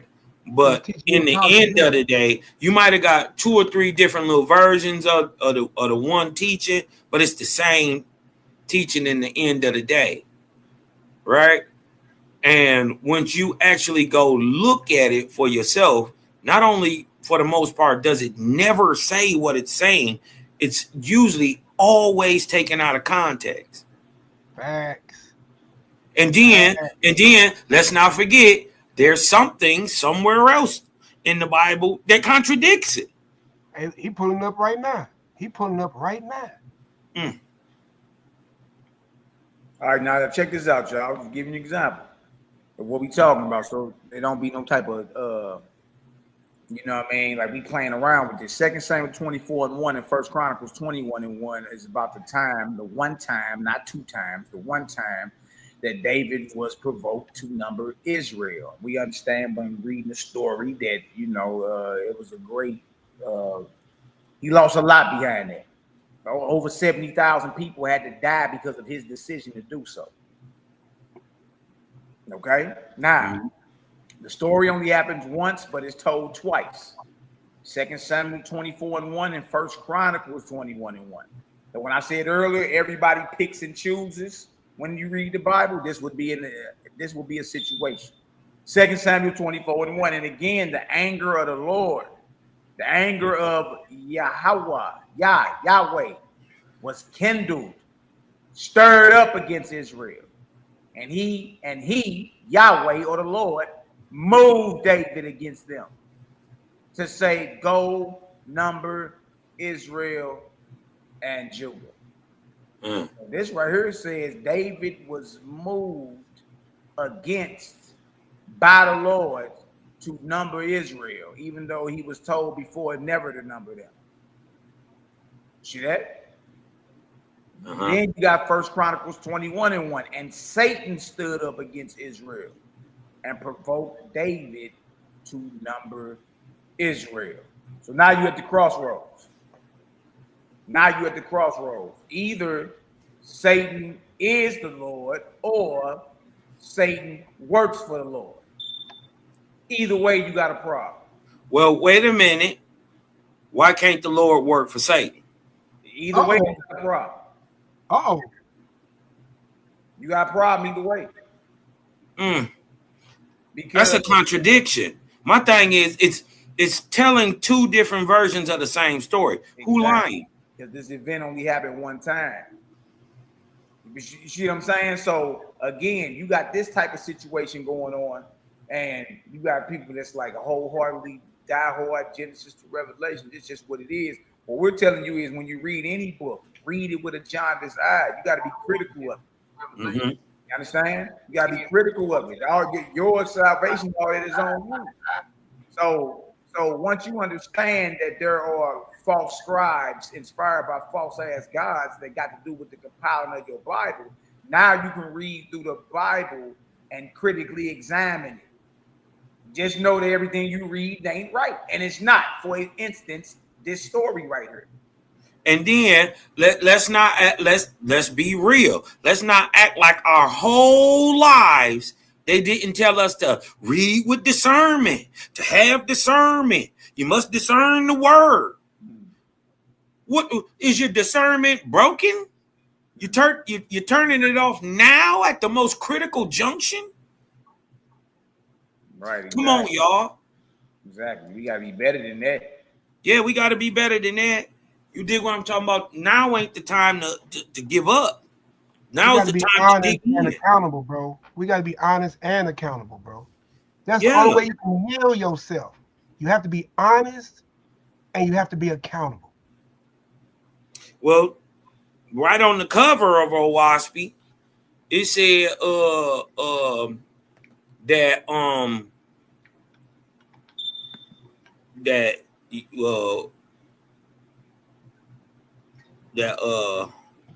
Well, you're short-circuited boy. That with your freedom, you attain responsibility. You dig what I'm talking about? That sooner or later, your fidelity to your creator and your fellow man shall be the highest study of your life. You dig what I'm saying? So with that freedom to choose either way comes responsibility. And First things first, you got a responsibility to keep it real with yourself. First. Right? Gotta be real with yourself first, big dog. Look at this. I got this up on the screen right here. This is another point of contention. Exodus 6:3 and Genesis 22:14. And I appeared unto Abraham, unto Isaac, and unto Jacob by the name of God Almighty, or El. God Almighty is El Shaddai. Mm-hmm. Okay, this is what the God of Israel is telling Moses according to the Bible. And I appeared unto Abraham, unto Isaac, and unto Jacob by the name of El Shaddai, but by my name Jehovah was I not known to them. Mm. This is what the God of the Bible was telling Moses, that look, they didn't know me by Jehovah, they knew me by El. Right. They knew me by El Shaddai, but we got a problem. Genesis 22:14. This is Abraham. And Abraham called the name of that place who? Jehovah Jireh. Mm. Jehovah Jireh, as it is. That's a problem. This day in the mount of the Lord it shall be seen. And the Lord is Jehovah, according to the biblical narrative. So another point of contention. Did Abraham, Isaac, and Jacob know the biblical God by the name of Jehovah, or didn't they? Because Exodus 6:3 say they didn't know it. But Genesis, let's go. We gotta put the biblical timeline on it. Genesis 22 is before Exodus 6:3. Exactly. That's my whole point. Exactly. That's my whole point. So who lying? That's my whole point. Did Abraham create a place called Jehovah Jireh? If he did, well then he knew the name of the creator was Jehovah. Flat out. Flat out. Or in Exodus, didn't he know? And then that means that Abraham, Isaac, and Jacob worship El. Right. A different deity. A different deity. A Canaanite deity. Mm. A different deity. See? We got to be real with Look, ourselves. this ain't nothing that nobody making up, bro. This is all Bible we talking. Ain't no book of Oahu been open. No Nazarene text. No other books. Listen, Now, we ain't there's in another. Josephus. We ain't in nothing. We ain't in the lost books of Adam and Eve. We not in the pseudepigraphers. We ain't in nothing. We in Bible. Yeah. But what about the one where he said in Genesis that I give you the roots and the herbs of the field for your meat and your medicine? Genesis 1:30. Right? But by the time of Leviticus, he telling you can eat just about anything but the cloven animals and the stuff. You hear that, Chicago talks? So my thing is, those are far different dichotomies.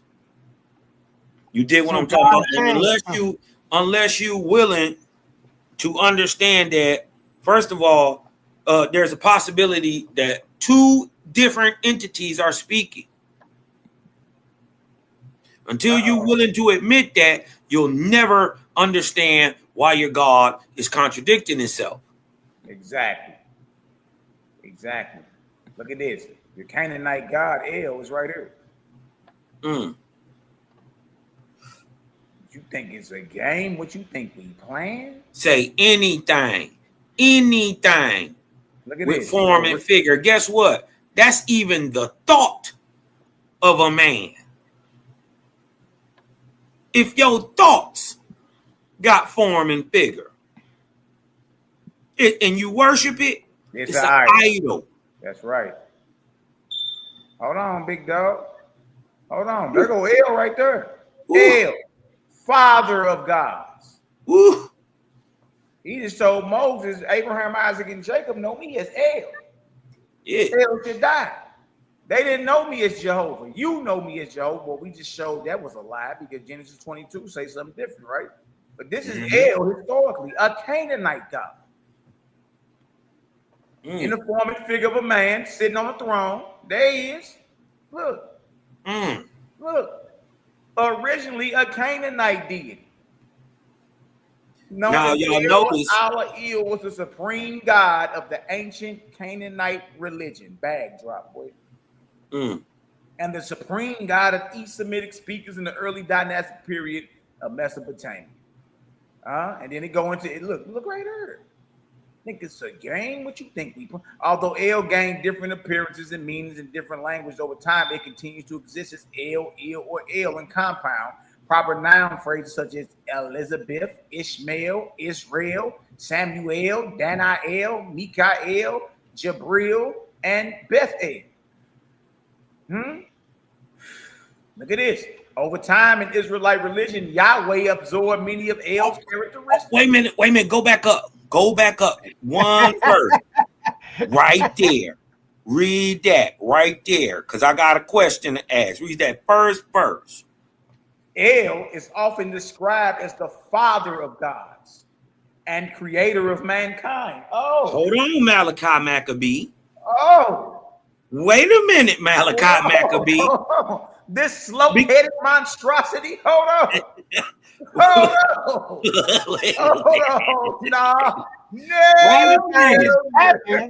I ain't find his pappy. No. Wait a minute. Hold on. Cause in the Bible, I'm forgetting where it's at. The Most High, El Elyon, gives an inheritance to Yahweh. Yep, Deuteronomy 32. Who is that person? Hey, I bring that out all the time. That Deuteronomy. Is that who gave the God of Israel his title and rank over the Semitic peoples? No. The daddy? Is this the daddy of Yahweh? Hold on now. Hold on now. Hold on now.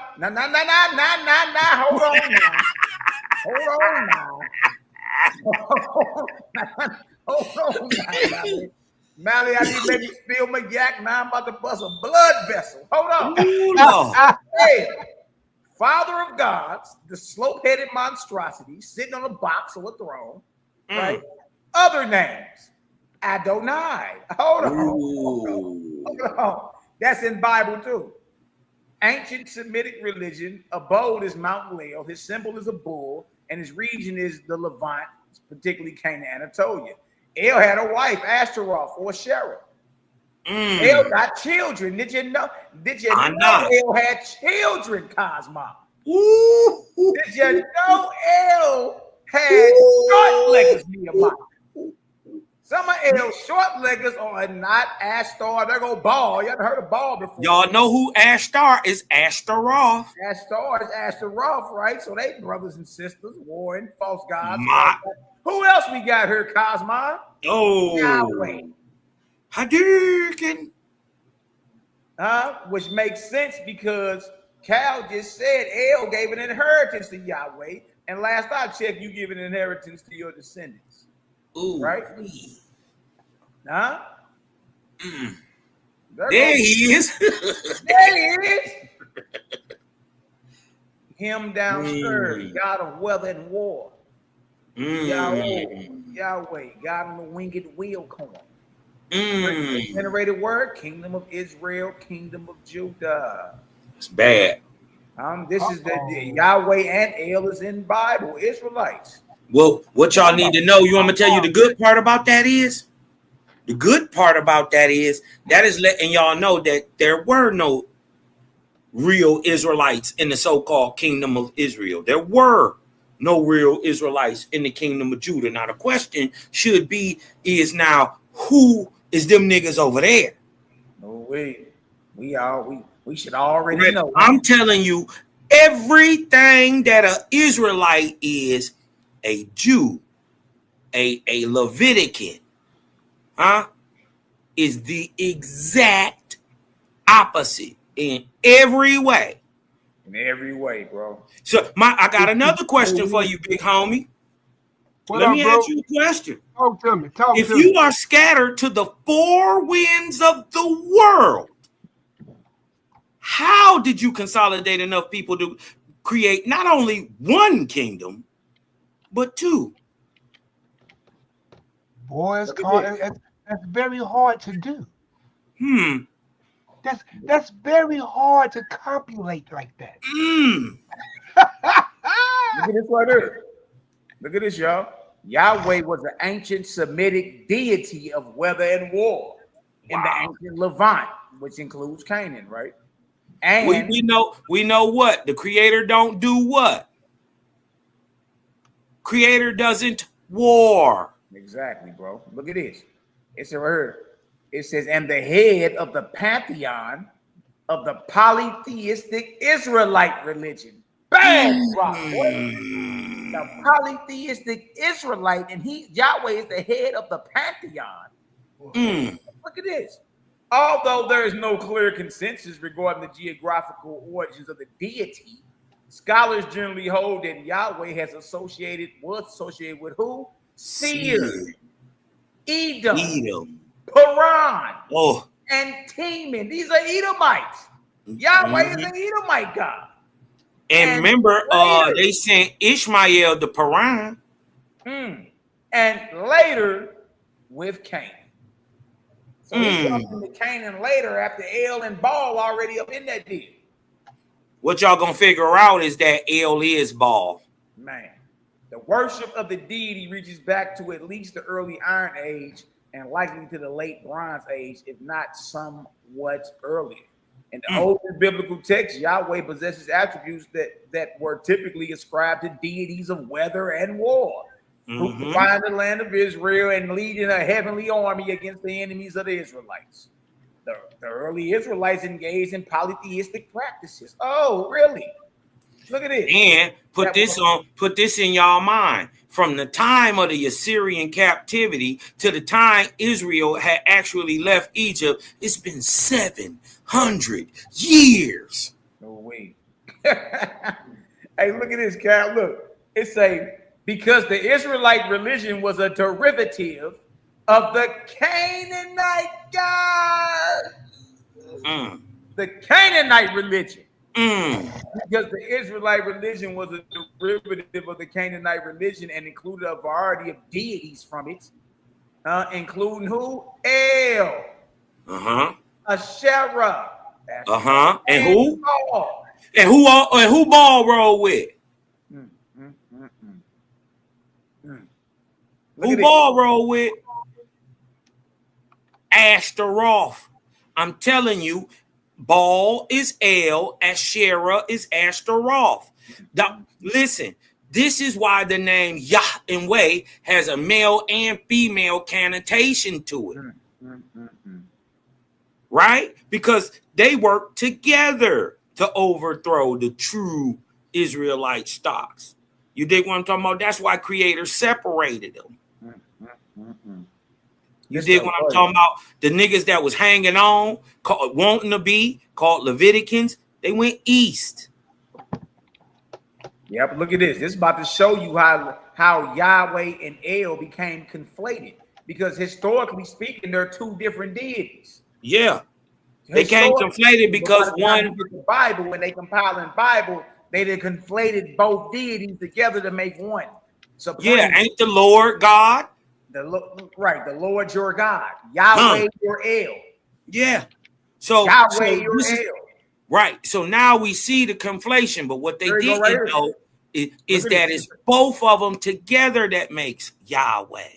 Look at this. It said right here, Yahweh became conflated with El in later centuries, taking his place as the head of the pantheon in the Israelite religion. Why? Consort, Asherah, became associated with Yahweh. There you go, Cal. And El-linked epithets such as El Shaddai, like in Exodus 6 and 3, came to be applied to him alone.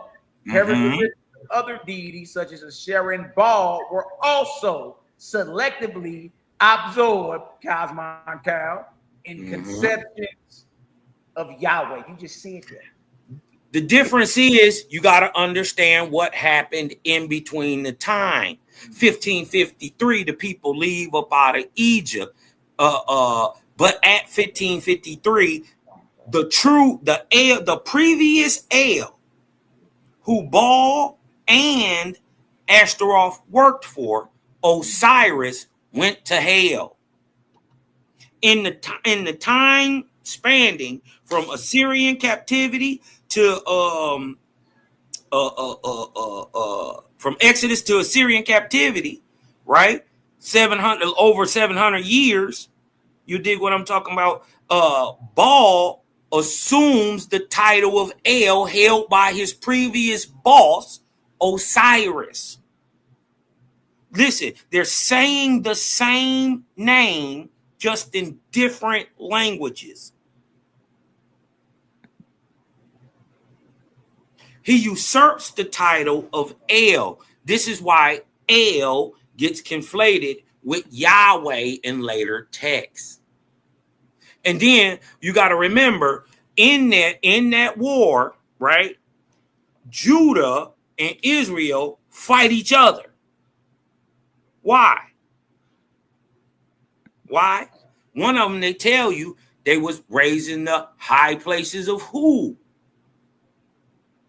Baal and Asher.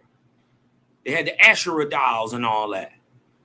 So that is a conflict when Baal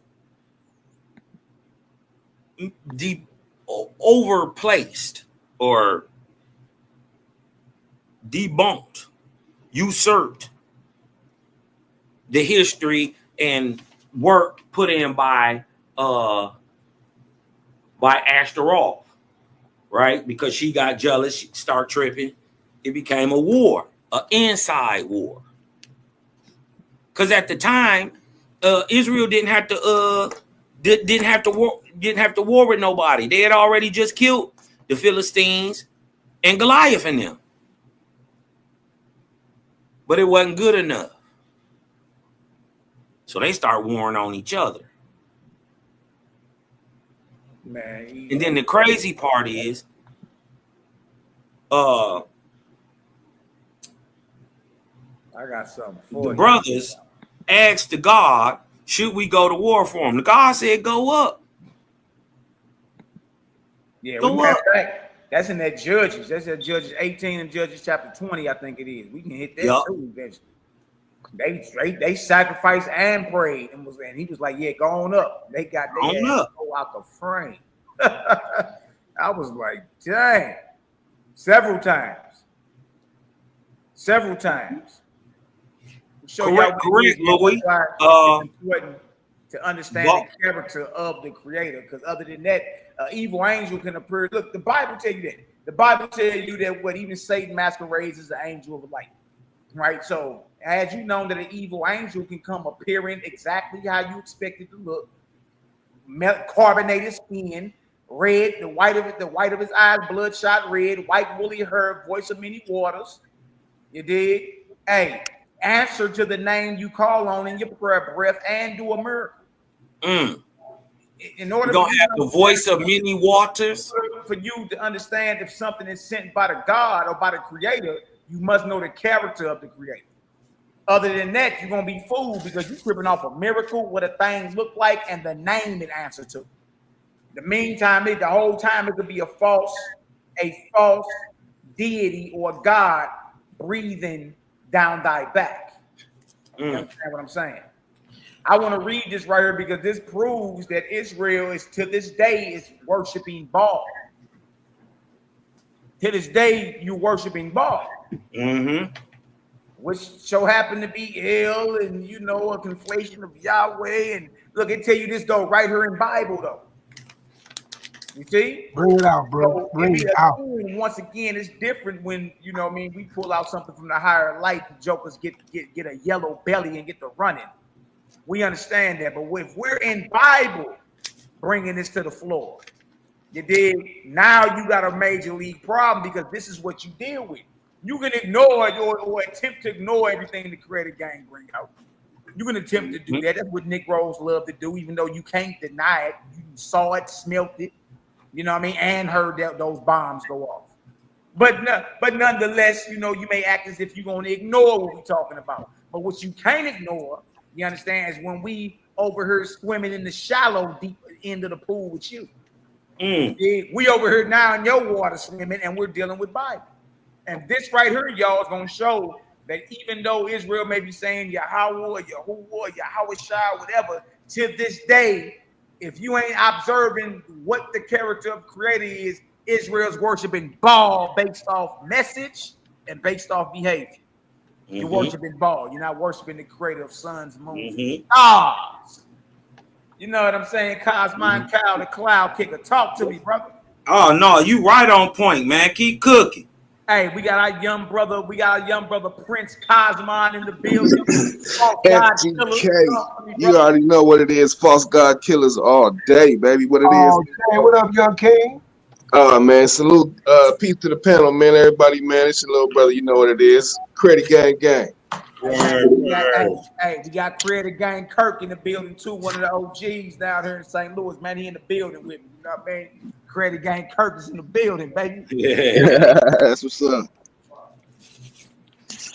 So talk to me, Cosmine, Prince Cosmine. Talk to me. Oh man, it's very clear what you explaining up here, Aki, is that anything that's asking for sacrifices is obviously a false deity, and that's what Baal, Astaroth, that came together to form the deity Yahweh, inspired Israel to do throughout history, and they still under the same inspiration to this day. That's objective. Hey, bro, that's a lot of killing. Because if you think about it, we be thinking that, okay, these sacrifices now. That's it. Even though if you're dealing with Passover, you're dealing with a couple 100,000 lambs in one day. Woo. That neither here nor there. Do y'all know that these morning oblations and evening oblations were going on nonstop for thousands of years? Outside of them being exiled out the land. But whenever they was back around, boy, in that land, boy, hey, it's time to get the roasting flesh and spilling blood. Yeah. Man. I'm talking about several times a day, y'all. And bro, Could you imagine? They ain't had no drain system. So let's read this. Hosea the second chapter. Hosea the second chapter. Let me show y'all something real quick. Israel is still worshiping Baal, according to the Bible. What you think is a game? What you think we playing? Look. Therefore, behold, I will allure her, bring her into the wilderness, and speak comfortably unto her. It's talking about the restoration of Israel, which is a prophecy that has not yet happened. If we going off the biblical narrative, then this prophecy we read is something that's supposed to happen in front of us and not behind us. Okay? Israel ain't been restored as a nation. Look at this. And I will give her vineyards from there, and the valley of Achor for a door of hope. And she, speaking of the nation of Israel, shall sing there, as in the days of her youth, as in the day when she came up out of the land of Egypt. And it shall be at that day, a day that's in front of us if this prophecy is true. And it shall be at that day, saith Yahweh, the Lord, that you, Israelites, shall call me Ishi. It shall call me no more Baali. Baal. Yeah. Oh, I think you got to throw that. Hold on. I think you got to throw that Strongs on for them. They gonna think you capping. We gonna put the Strongs on. It say, for I would take away the names of Baalim. That's the pantheon we were just reading about. Baalim out of her mouth, and they shall no more be remembered by their name. If this is the time, hold on, bro. Then guess what? That means to this day, the nation of Israel is worshiping who, y'all? Baal. Under the eyes of Yahweh. Watch this. Oh man, you gave him a lot. It ain't happened yet. If this prophecy is true, then this day ain't happened yet. Israel has not been restored. You can't point to a time in history. All 12 tribes of the nation of Israel been restored back to their land. You ain't got it. You ain't got it. Click on Strong's. And while you do it, I want to speak on that real quick. So look, in Hebrew, right, We talking about it. Nehemiah, So, your the mic is creator- low. I don't know if you can turn it up, son. My mic low? There you go. That's a lot better. All right. So in Hebrew, we dealing with it. So we dealing with the masculine, we dealing with the man and the husband, right? So the creator is going to always be masculine, and Israel will always be feminine when you're dealing with the creator, right? And so when we dealing with that, we telling you, or the script telling you, is that up to this day, and what Mally's showing y'all is we still calling on Baal, bro. Because Israel ain't restored yet. Go ahead, Mally. You finna break it down Here it right is now. right here. Remember, he said you're gonna call me Ishi, which means my husband, and not no more Baali, because I'm gonna destroy the names of Baal out of their mouth, right? So that means if this hasn't happened, then that means You ain't gonna call me my Lord. to this Hmm. day Right. you are worshiping Right. Baal. Baali equal my Lord. Look what it say. Woo. A deity in the northern kingdom, a variation of the name who? Baal. Wow. Look at this. Look at this. It's a Baal, Baali, a symbolical name for who? Oh, wait. Jehovah. Yahweh. Jehovah. Oh, They trying to. they putting the work in. They putting some dirty work in right there. Man, by all capping, trying to pump fake being the creator. You see Baal pump faking? Yeah, and look, all this tie into what Kyle was saying a couple minutes ago. Mm-hmm. How they all got together and conflated things and absorbed each other's character and behavior, changed up messages and all that. And now you got this big old mess, pot of Canaanite gods. Think about it. If I kick the God off the heaven, you ain't gonna know it's who you praising. I just usurp the praise. They ain't there to give it to get it. Right. So I just take what you would have been given to them. So I just take the name. It's too much. It's too much work trying to destroy the name, and it's been hundreds of years worth of indoctrination put in. I might as well use your indoctrination to my benefit. Yeah. Mm-hmm. Because all you gotta do is just switch the name up. I mean, not Yep. even switch the name. All you gotta do is keep the name and just switch the doctrine up. But hey, Mally, I like how Big Bro Khan said, "You will no longer call me my Lord." You know what I'm saying? Bali. My Lord is not the creator, homeboy. If y'all didn't know that, Exactly. see, that's the difference. Israel. My fault. Go ahead, young bro. Go ahead, bro. My bad. No, you good, King. Go ahead, God. Peace. Hey, look. So check this out. What bruh's saying is, Israel don't even know the difference between God, Lord, God, all that, bro. They don't even understand the difference between all that. Nope. And it's very simple. Lord, Lord God, and God are all titles given to angels who were once mortal men and women like us. Oh, bro, the youngin got it, bro. Hey, young bro, blast it. Pow, pow. Hey, Nigga, what? FGK all day, man. We don't play. What you thought this was a game? You thought we was playing? Hey, salute to the young bro. Boy, the young guy got it, boy. It's amazing. Yeah, well, I'm saying it, bro. We got shooters. Yeah. Like, look, y'all be hearing me all the time. What you think is a game? What you think we play? We not playing. Man, look, I'm telling you, man, look, my brother, FGK Killer or Prince Cosmon. You dig? I'll put up against anybody in the conscious community, and I bet he bring them back in a body bag. It's over with. OVA, Playboy. I put all Easy y'all work. against whoever. I bet he come back with a body bag. Easy money. But see, the reason why there's a problem is because y'all, we're in the Bible and we're in Bible resources that we all use, whether we Israelites, Messianic, non-Messianic, or Christians. Shit, faith is too. We use it too. That's what I'm saying. We all use this. Mm-hmm. You know what I mean? So we can't front now. What I'm saying is now is the time to have them hard conversations. That's right. There are false gods in the Bible pump faking like they're your maker. And we got enough spiritual nuts to tell you that. Yep. Like, look, you being fooled. Everything you read is not right. So use, like my brother keeps saying, textual criticism. Be critical about what you read. This is your soul that's on the line here. Yep. Take it serious. You know what I mean? This deal is, and then once we start pointing these things out, realize this. We're saying the things that you scared to even whisper. Mhm. Kicked out the congregation and get demoted and lose rank. You dig? But we love you enough to tell you, like, hey, look, watch out. He pump faking. He really ain't what he talking about. That ain't the creator telling you to go kill your child. That ain't the creator telling you to go to war and kill all these babies, these Edomite babies, and split their heads. That ain't the creator telling you it's gonna be blood up to the horse's bridle and all this extra. That's not the creator. You gotta navigate this thing and understand. Once you understand the character and behavior of the creator, you can't go wrong.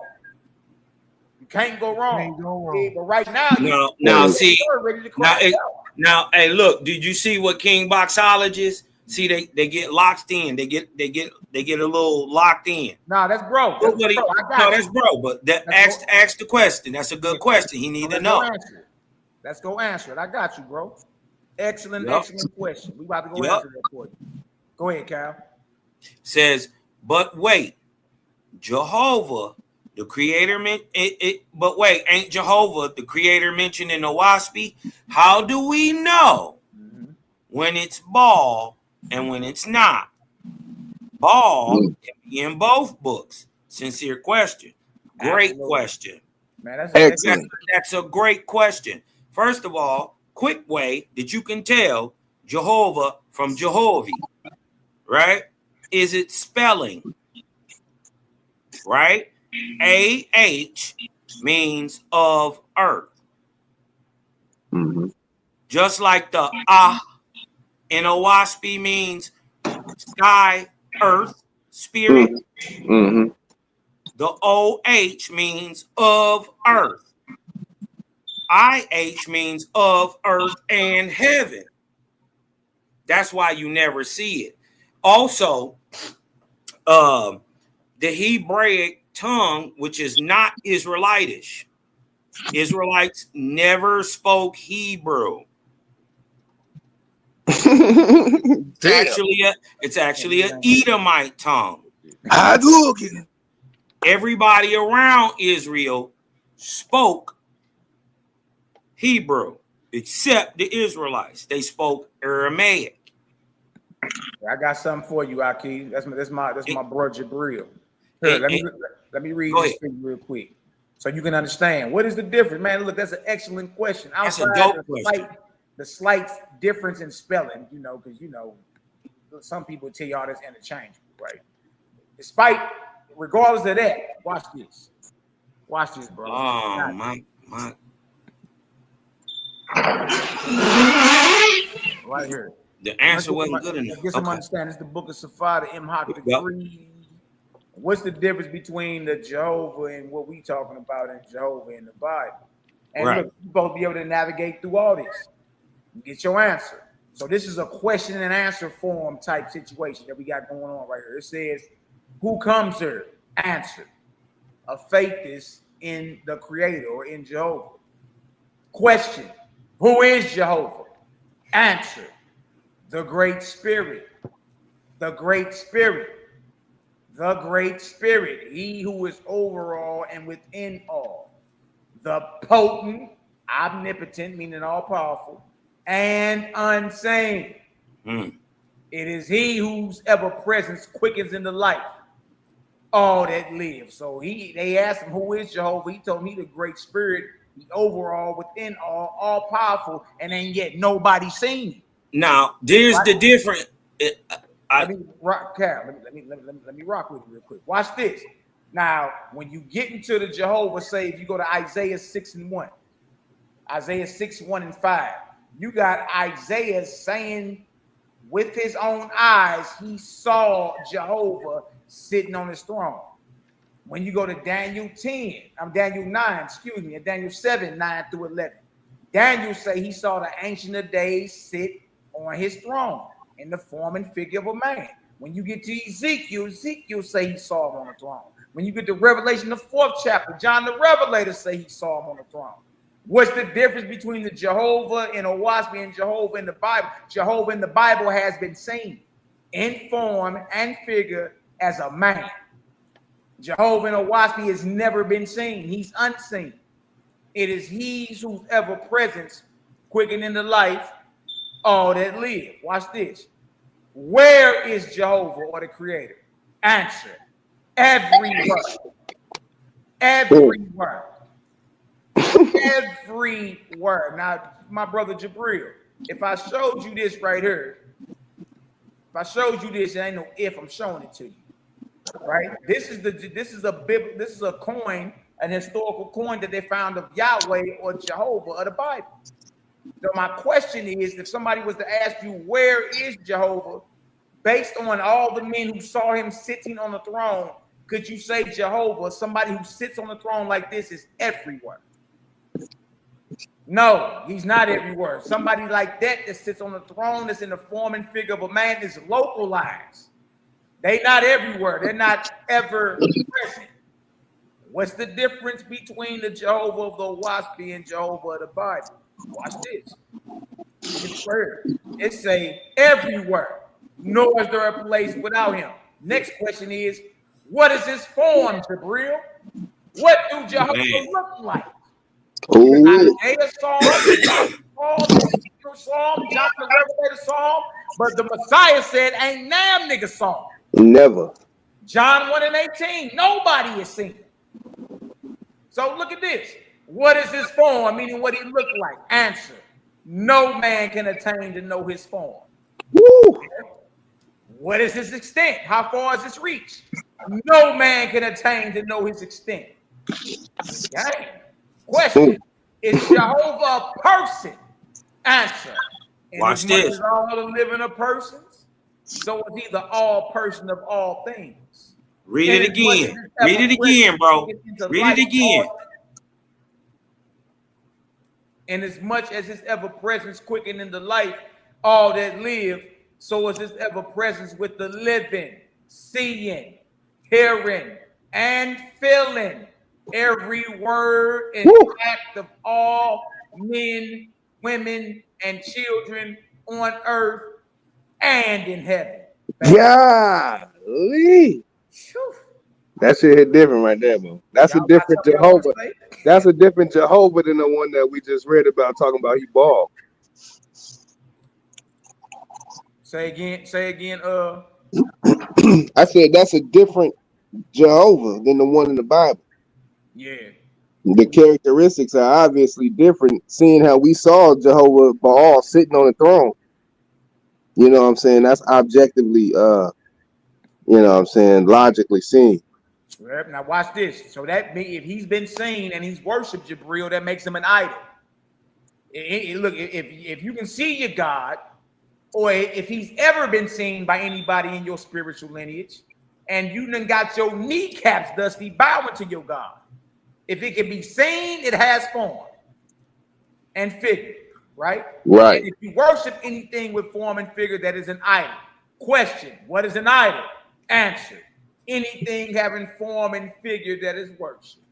Woo. Now, Jehovah, biblical Jehovah has a form and figure, and biblical Jehovah is worship. Okay? Question: well, who is God then? Answer: a spirit with a heavenly throne, believed by people in darkness.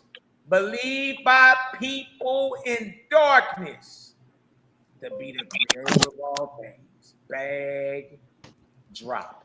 Bag drop, Bowman. Bag drop. Jabril, I hope that answered your question, my beloved brother. You know what I mean? I hope that made some sense for you. My brother Cosmine Kyle, and you know what I mean, Cosmine Prince, talk to me. We got Luciu in the back. Let's bring Luciu on. My brother Lux is in the building. Yeah. Peace to the God, Lux. Peace and light.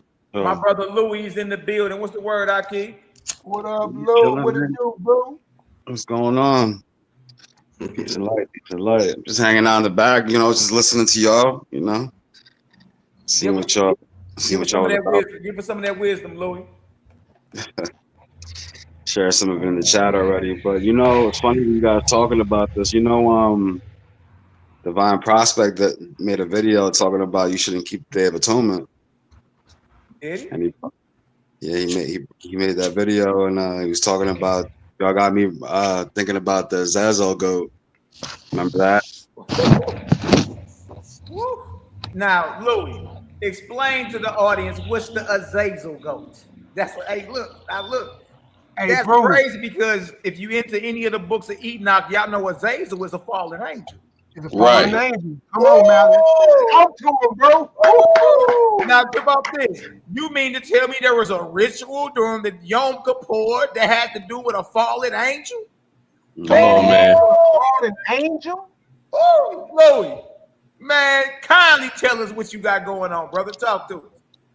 No, he was talking about it. He reminded me of it. I forgot about it until he brought it up, and I was like, true. There was a ritual where they would put the sins of the people, the community, onto the goat.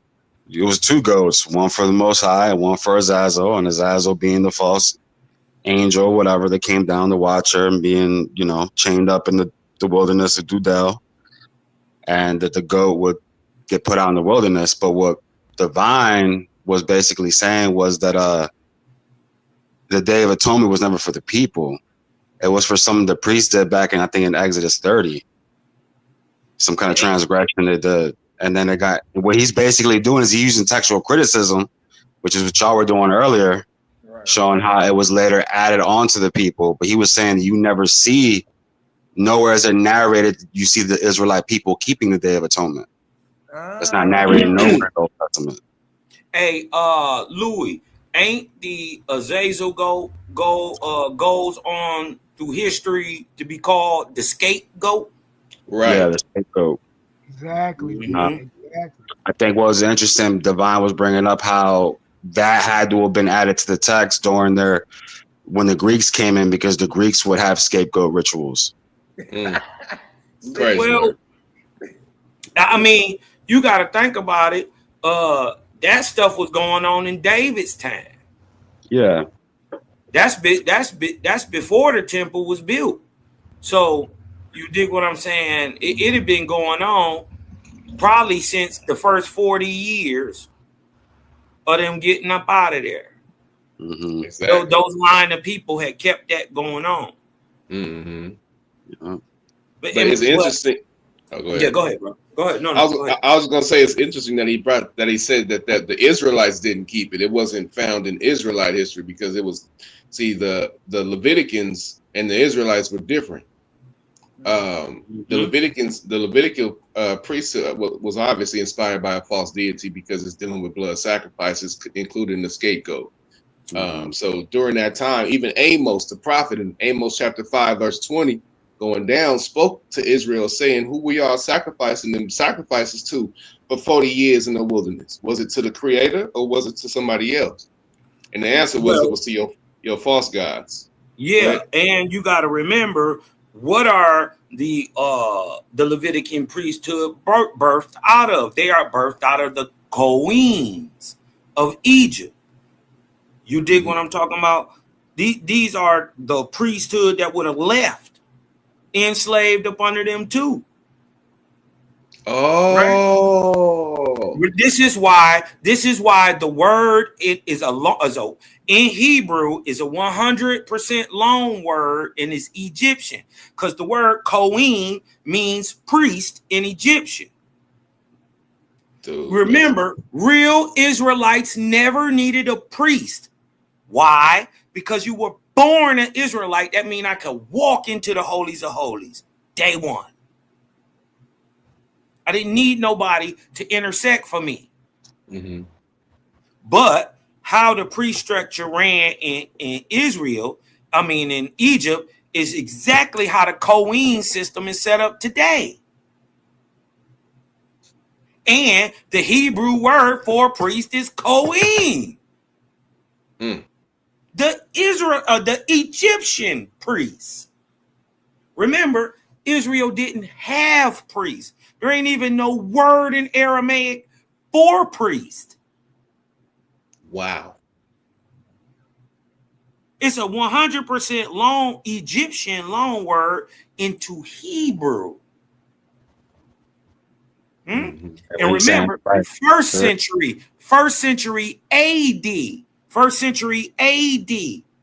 the Turks, the Ottoman people, them people up there in Turkey, the Anatolians, The Edomites themselves are speaking and writing block Hebrew script, proven by your boy Apollonius of Tyana, the real writer of the Gospels of Paul, so-called.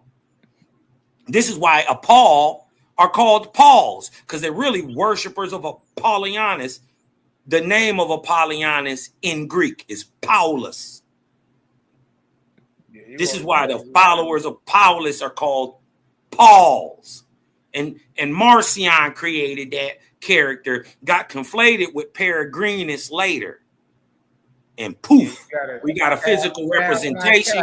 Cal, you know, like, tell everybody where you getting all that shit from. You can't just be spewing that, man. Like, you saying something these niggas don't have a clue of where is it. Y'all, you got to get a book called Antiquity Unveiled to read about this type of stuff. Yeah. You know what I mean? It's Fire book. It's another spiritual text. Cal just throwing it out there.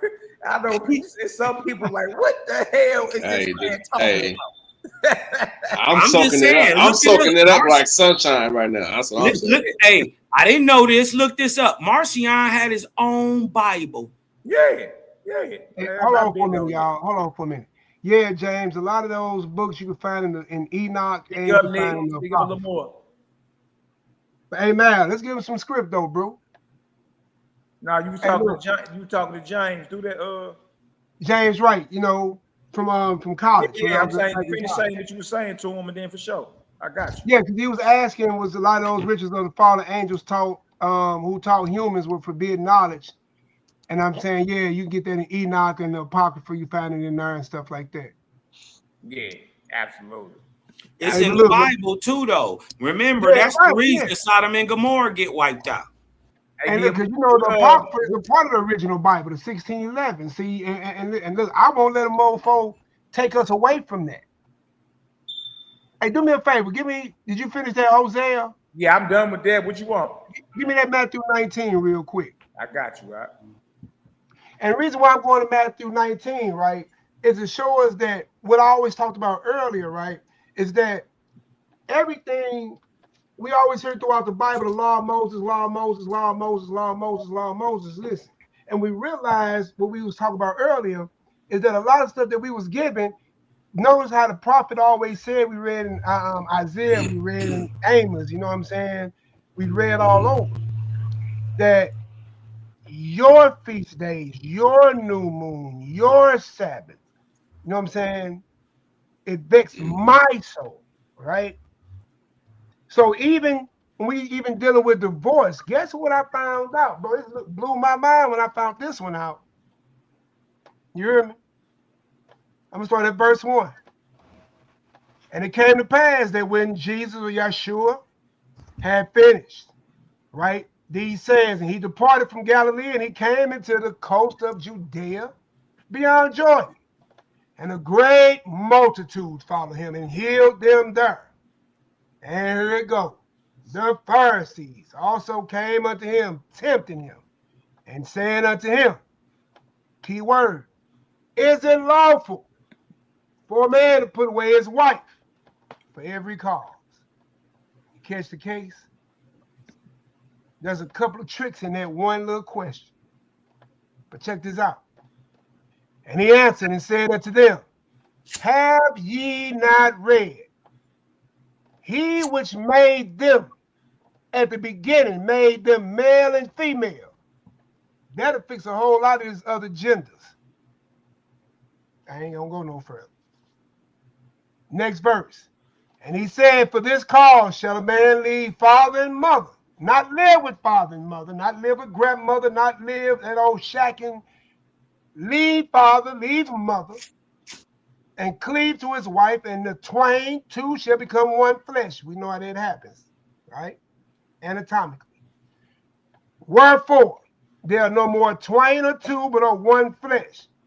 What therefore God has joined together, let not man put asunder. Click on G5563 real quick, Mally. Click on asunder real quick. Go back up. Up one. You said asunder, right? Asunder, yeah. That's why I just clicked on it. All right. My screen might have a small delay in it.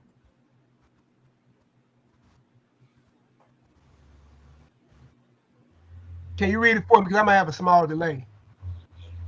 Yeah, it say so. Outline the biblical usage. It said to separate, divide, part, put asunder, to separate oneself from, to depart, to leave a husband or wife, of divorce, to depart, go away.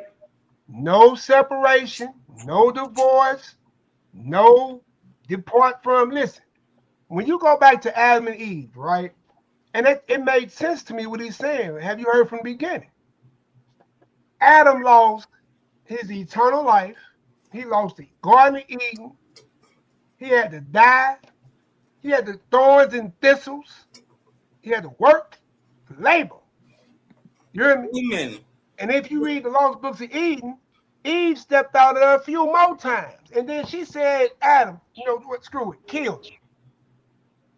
Because what we'll learn later on, you'll find out that the punishment of adultery is what? Death. She's like, look, you know what, Adam? I done screwed up too much. You know what? Kill me. You hear me? And go back to the garden. But you know that can't happen because the angel with the sword there, he wasn't going to get back in anyway. But he told the woman, you talk foolish. You flesh of my flesh and bone of my bone. But what I'm trying to tell y'all is this. How do we get a law of divorce when the Messiah just told you that there's no separate, no divide, no part from oneself, from your wife, husband, no going away? And we have an example of that. Adam, listen, we know the biblical order, God, man, woman, child, right? The closest thing to Satan was Eve. Even how to make a slave for 400 years, right? Make the man strong but weak, whoop him into an inch of his life in front of the woman and child, and she'll be good economics for 400 years. She'll teach the children how to be good economics. It's always been wise to get to the woman because the man's the one who God deals with. Eve was tempted and she was given the knowledge of good and evil first. So that means when she went to Adam, she had the knowledge of evil and good. Adam was still moving on good. He had that knowledge. He had no knowledge of good and evil yet. So she went to him with wicked means and intent. She brought wicked means and intent to her husband. Hey, real quick. Hey, Mally, can you go back to that verse we was just in? Because don't they say God or Jesus was the word that became flesh, and without Jesus, nothing was made in the universe, right? Yeah, you in John 1. You go back up. You in John 1. Up. Don't it say, I think it's in verse 5 or 4 maybe, where it said, in the beginning, right, it said, and he answered them, unto ye have ye not read that he which made them, right? So if it would have said, he would have said, if Jesus was really God and God is the creator, right? He would have said, and I made them at the beginning, right? That's cool. Look, I see where you at. Right, but he didn't say that. He said somebody other than himself, actually made man and male and female. But what he also says is in the beginning, meaning that at one time, male and female were made together, which contradicts the story in Genesis 1 and 2, where man was made first and then females was made later. Jesus is in the beginning. That in the beginning he made them male and female. I got you. We'll hit that next, little bro. I got you. You know, we having a chop session. You know, we having fun today. You hear me? We'll hit that next because there are two different stories going on in 1 and 2. Yeah. If the question is, Jesus is God and God are the same thing, Right. They But three and one.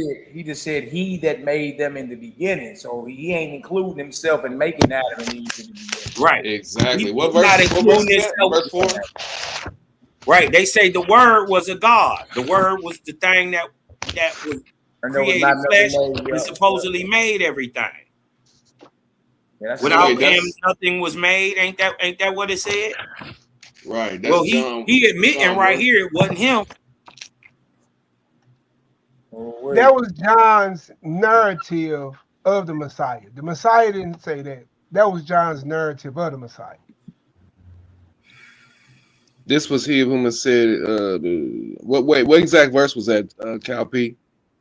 Matthew 9:4. Oh, Matthew. I'm over 19:4. here. I'm in John. Matthew 19:4. Okay, got it. Yeah. So what Cal is letting us know is that the That's Messiah is not Genesis. claiming that he was John. the one. He's Go ahead, saying, that somebody else made them. That's what Cal letting us know. Yeah, facts. The creator. Cal, You know what I'm saying? Yeah, Cal just saying, listen, the Messiah ain't saying that I am. There was somebody else who made it. And right. Hey James, Adam would have been a kinsman redeemer because there was nobody else there but him and Eve. Just quick reading on your side. But look, give me verse 5. And said for this cause. I say something totally different. Yeah, Adam ain't even a man. Adam is a race of people, right? That's what's really going on. This is why it gets confusing. That's a deeper. Because they were told to replenish. So you was told to replenish. You know what I'm saying? I mean, something else was here first. But that's deeper. Yeah, but no, what I'm saying is, Adam isn't a single man. Adam didn't go to his wife. No, you dig what I'm talking about? Adam is a race of people, male and female. You dig what I'm talking about? But hundreds of thousands of pairs. Right. Millions of pairs. Right. Everywhere. So my thing is, if Adam is its own thing, man, wholly from earth, you dig what I'm talking about? Male and female of every type. You dig what I'm saying? Who the heck is Eve?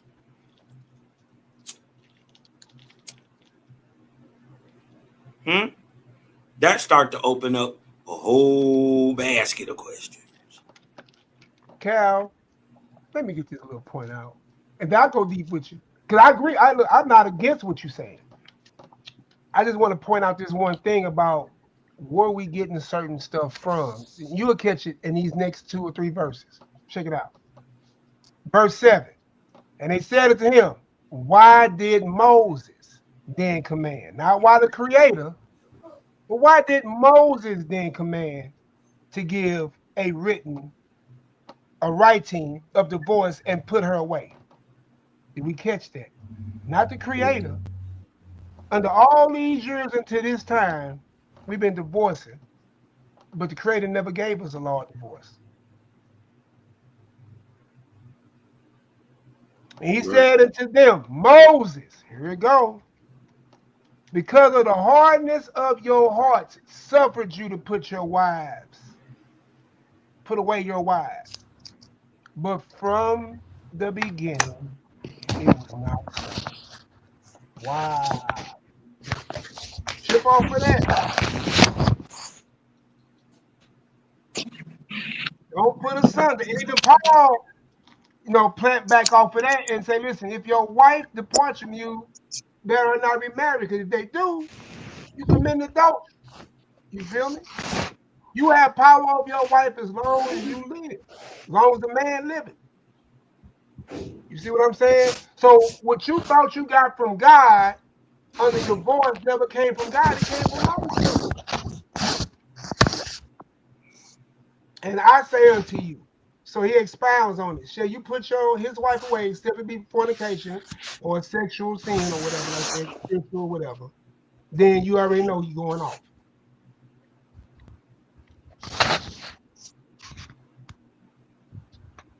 Ain't that crazy? The whole thing that we thought about divorce never came from the creator at all. Yeah, so that simply means that every law that you read in Torah or everything that you read ain't right. So if you read the Bible, you got to critically examine it. You know what I mean? You got to critically examine the scriptures and then make your decision on it, because everybody picks and chooses. You're gonna find a scripture on both sides of the aisle, no matter what topic it is.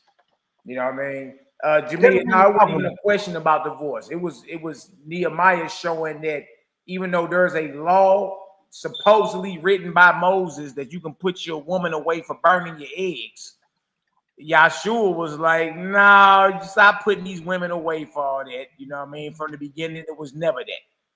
You know what I mean? Moses broke that down because you niggas is hard-headed. You know what I mean? But from the beginning, it wasn't. Okay, so is somebody readjusting the so-called teaching that had been running rampant amongst them for years, and he letting it be known, even though it's written down in Bible, it is not right. That's all he's saying right there. You read exactly. It's written there, but it ain't right though. Right. And because we got my eggs ain't cooked good, or she didn't fold my tell people that today. It sounds like that's exactly what Yahshua was. It showed y'all, yeah, Moses got that written down, but it's wrong though.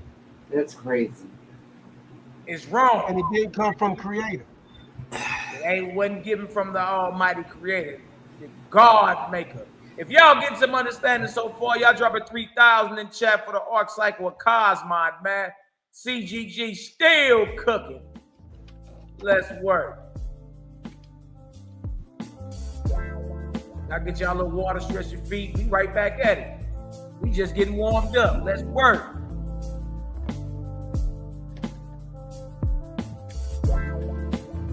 And hey, Bruce, that scapegoat is in Leviticus 16, 9 through 11. If you want to hit that real quick. Leviticus 16, 9 through 11. Yeah, that's the passage he brought up. And if you want, we can hit a few, because everybody say, because the same young Bruce Jakarta called me to my I'm still banging the Bible, I'm talking about in the blood of Jesus. Oh, I wow. said, man. Red flag, homie. And you heard me. What did you say, Bruce? He said, red flag, homie. Yeah, man, for real. Like, any God that's asking for sacrifices of blood is a false God. Period. Like, that's easy. That's easy. Any God asking for prayer is a false God. Hey, as a matter of fact, let me see something. Let me show that real quick. No, you know what? Let's just stay in the Bible. Since they want to stay in the Bible, we'll just stay over here. We ain't gotta bring nothing else. Yep. I mean, if nothing else, we can go into Leviticus. You dig what I'm talking about? 17:7, and just show that they was praising demons, right? Praising the devils. Now, my thing is, okay, you was praising the devil, right? Show me a time where you stopped praising these same ones. Because didn't it also say, I ain't gonna let you call me Baalim, but I thought you stopped praising the devil. Yeah, that was a cold. So that means later on, was it Isaiah or is it Hosea, where he say, you're not gonna call me Baalim no more? It's been going on since Genesis. The Lord, my Lord. Yeah, that's all in Genesis. Y'all told me y'all was gonna stop way back in Leviticus. It said you would no longer go a-whoring for the devils in Leviticus, but you didn't even stop in Hosea. Even up to this day. You hear me? Even up to this very day, bro. My thing is, wake up, Israel. Wake up. He's not that worshiping Uncle Ball. Wake up, homeboy. And again, like what Cal been saying earlier about Aaron and the Leviticans and the Levites, right? Man, bro, Cal been tagging that man for so long, man. Look, check out Cal channel, man. Hey, peace of my brother. He be banging it out. You hear me? Hey, look, this is the high priest that gave you your first idol, and then we supposed to be in utterance under him. And you wonder why they was killing the prophets. You hear me? Because the prophets trying to bring you that truth and that light. And then you got the sons of Aaron giving you blood and sickness, death. Hey man, giving you the false deities and everything. But check this out. And I put the link in there for scapegoat. So you can see what our brother Lou was saying, man, about the Azel. It's right there, that word scapegoat. It won't say his name in the reading, but if you click on that H5799, it said plain as day. Azazel. Bro, I ain't lying, bro. You notice it's right there. Hey, click on that link I put in there, bro. Lou is not. Hey, you click on that H5799. It's right here on, bro. right Hey, here on bro, the screen. bro, hit. Hey, Lou, go ahead and read that, bro. I had pulled that for you because you had brought that out. It says, and Aaron shall offer his bullock of the sin offering, for which is for himself. So it's for him. And make an atonement for himself. So he's making atonement for himself and for his house. And he shall take the 2 goats and present them before the Lord at the door of the tabernacle of the congregation. And Aaron shall cast lots upon the 2 goats, 1 lot for the Lord and 1 other lot for the scapegoat. So right there, you already got them doing divination, because you know the priest did divination by lots, even though they tell you not to do divination. Levi still around. All right, never mind. Bro, it wasn't even for Israel, like what bro said, bro. It wasn't for Israel. That's crazy. It was, and everybody running around here talking about the Day of Atonement. That's why the Most High said, bro, I am sick of your feast, your assembly, your songs, your sacrifices.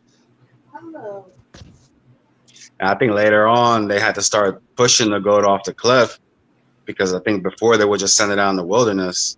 It's not written down the text, and the text is just they put it out in the wilderness. But I think later on in the Midrashic text or whatever, they have to push it off the cliff, because the goat is supposed to have the sins of the people and go out in the wilderness, basically saying that the sins are to go out in chaos in the wasteland and shit like that, where the demon was locked away. But what happens if the goat comes back into the community, or where somebody finds the goat and thinks it's a lost goat and brings it back into the community? The people's sin come back, and that means the ritual fails. So later on, they had to start pushing the goat off the cliff. I don't think it says that in the actual Torah to do that, but later on they started doing that. They started pushing off the cliff to make sure that it wouldn't come back. But it's still for the Azazel, you know what I mean, for that demonic entity. Yeah, and I believe in the Torah, but they actually slaughtered it, I think. Yeah, so Strong's H5799. Azazel. Azazel. That's crazy. But see, the story in Enoch of the angels, really, that's just the story of the fallen angels. That's right now. Scroll down, it's right there. It tells you fallen angel. Yeah. It tells you right there. Fallen angel. Yeah, in the book of Jasher, I believe Azazel appeared as a bird in front of Abraham, and the righteous angel that was rocking with Abraham told him, don't talk to Azazel, because he'd trick you up in your words, and you won't, you know what I mean, you know, he'll have you in confusion. He said, don't even talk to him. And I think that's the book. That's the book of Jasher. Yeah. Hey, but check this out though. What Mally is highlighting, though, he ain't doing it under my unction. But check this out. Ain't that a form of removing sin without blood? What? Entire removal of sin and guilt from sacred places into a desert on the back of a goat. Symbol of entire forgiveness. Yeah. With no blood. You did not need the blood of Jesus, did you? Oh, wait. Oh. Knows what it say. It's a fallen angel, right? Mm-hmm. So that means the the Day of Atonement ritual has to do with a fallen angel. Oh my God. Oh, Look. I'll be right back. I'm going to give me some water. I need to cool myself. Azazel was a fallen angel, a demonic entity. No bull, like easy search to find it. Look at those would say right here. It says most proper name of spirit hunting desert. A fallen angel. Leviticus 16:8, being late. CAG, who derived from Azazel, as in Jewish angelology, study of angels, were probably based on interpretation of Leviticus 16:8, named not elsewhere. And then it says twice in verse Leviticus 16:26, in ritual day of atonement. Wow. So the Day of Atonement that everybody claim they celebrating is a ritual to a fallen angel. Azazel. That's we don't even do they praising Azazel. That's Azazel is symbolic for entire removal of sins. And that's why Divine made that video, because he realized that, and he made the video tell people what you're doing. This is the Day of Atonement. Hey, look what the Bruce said, man. He said, no wonder some ghosts migrate to the mountains. But you know that story, the stories in Enoch about the fallen angels, that's just the biblical writers vilifying the angels, because in Owaspy, that's how we got spiritual enlightenment, was through the mating of angels and humans. So really the biblical writers are just vilifying those angels, because they didn't agree with that concept. Right. With the Elohim, and they came from the Elohim. That's what Jesus had to tell one of the scribes, that does not your law say that you are gods, harkening back to Genesis 1, saying that, the Elohim made man and woman, male and female, in their image. So, and we were to link that back to Owaspy, the Elohim would have been the angels that came during the time of Atlantis. Right. Yeah, that's crazy. You know what I'm saying? So, and to answer Cal's question from earlier with Genesis, what he was saying was right as far as Adam and Eve being archetypes. Critically speaking, is what the elder earlier, I can't see your name, Nehemiyah, what he was saying earlier, critically speaking, is two different creation accounts, if you want to get technical, critically. But if you want to tie it together esoterically, then humans, male and female, were created first. The Adam were created in Genesis 1. And that was by the Elohim. And then you have Yahweh Elohim, which is the creator, Yahweh, Lord of gods, or Yahweh of gods. And then Adam are the male and females from Genesis 1. From my studies, Eve would be an archetype for the angels, because Eve is the helpmate. Remember that in the Owaspy, man had to be taught how to walk upright. And the angels were exactly. And also and also spirituality with seances and shit like that. The whole Eve coming from the rib is not an actual rib, esoterically speaking. When spiritualists will have seances, and some of them were fraudulent, but basically they would say accounts that when spirits will come forth, they will come out of the sides of the person. That's what it means from Eve coming forth from the rib, that basically the spirits were taking form from the side of the Adam, the humans. And if you read Owaspy, you will know how to correlate that, because you know that they were able to manipulate the subatomic particles in the air, because the atmosphere was different at that time. And also they would have been able to manipulate the cytoplasm of the cells and then come forth from the sides of the humans. So that's like what Nehemiah was saying, and Kyle, that's how you dig deeper into the text. Hey, bro, I love it. Bro. Wow. See some of this right here? Shot, boy. That boy dropped some bombs right now. Woo! He laid back, man. Man, look at this right I'm here. saluting you right now. I wish you could see it. But man, I'm gonna turn my camera on. Wait a minute, I gotta make sure my room. Hey, so look at this right here. I'm saluting you, bro. Boy, hey, Lou. Perfect breakdown, bro. I was just helping Kyle out because I know when he was asking, I didn't know if he knew. He was asking a question he already knew to see if everybody else knew, or he wanted to know. I was asking a question I already knew. That's what it begs to ask the question. If Adam is male and female, right?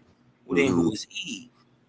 Yeah, it's an archetype for the angels. It's just a question to make you think. And you are actually right on point. And we know in Owaspy that spirituality is personified as female, as feminine. Fact. You know, to be. So, Y'all check this out real quick. This is the Wikipedia dealing with Azazel, right? Look at this.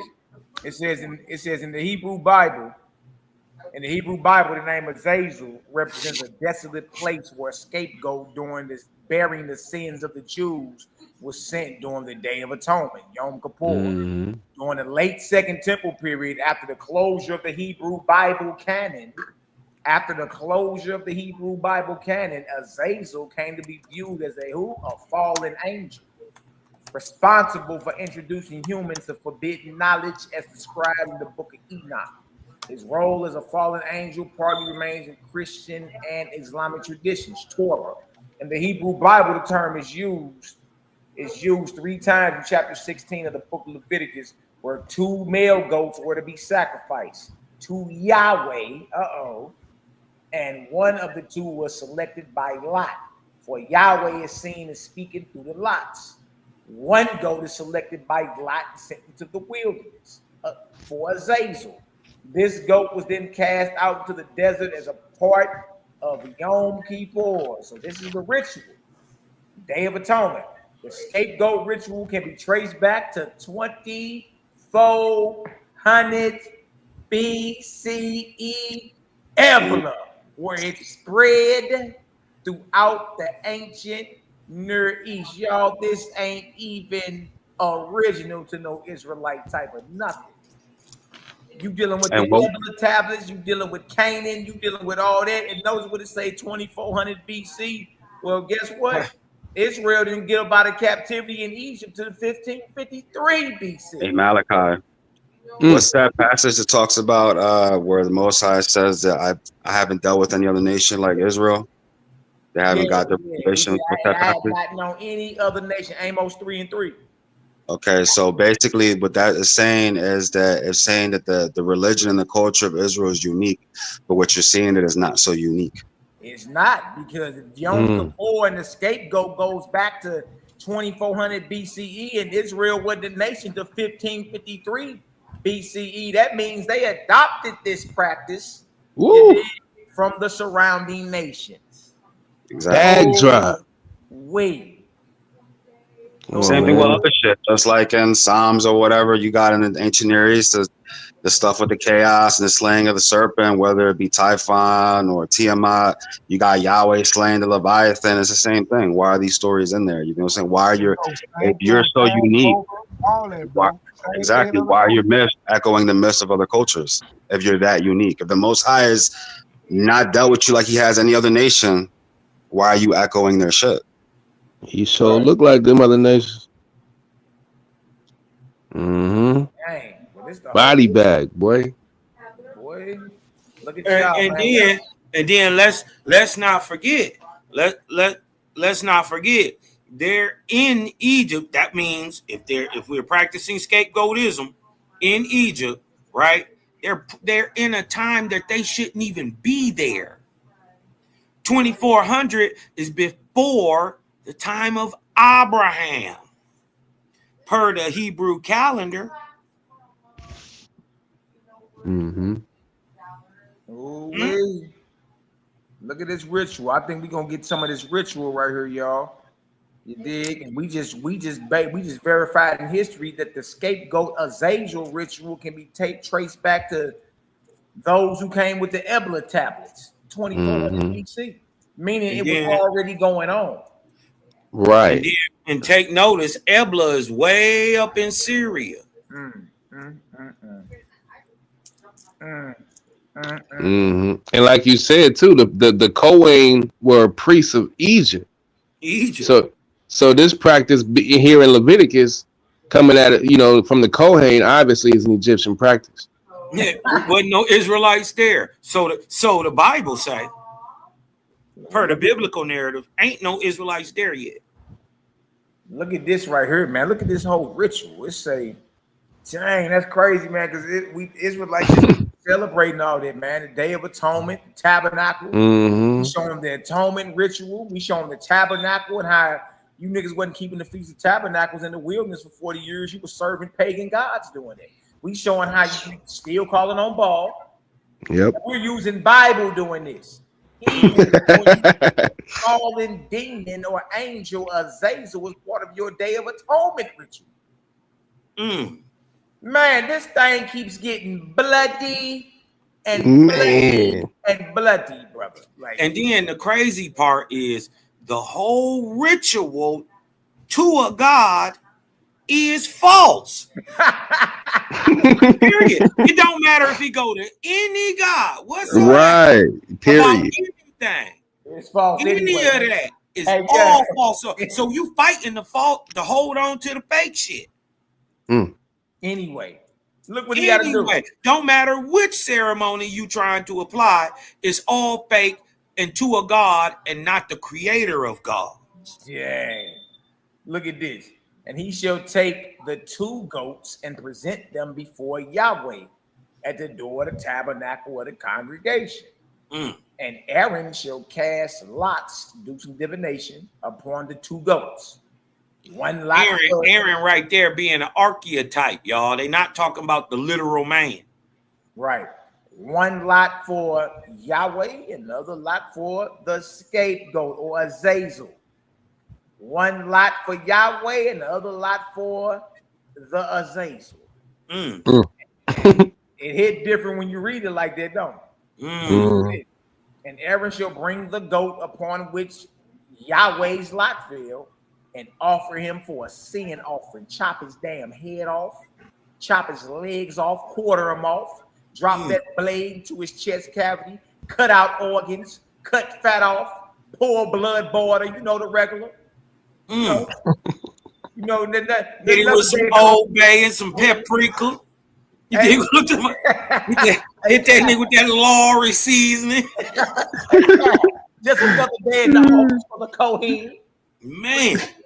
Look at this. It didn't say, but the goat on which, or Azazel, the goat on which the lot failed to be the Azazel, will be presented alive before Yahweh to make an atonement with him and let him go for a Azazel into the wilderness.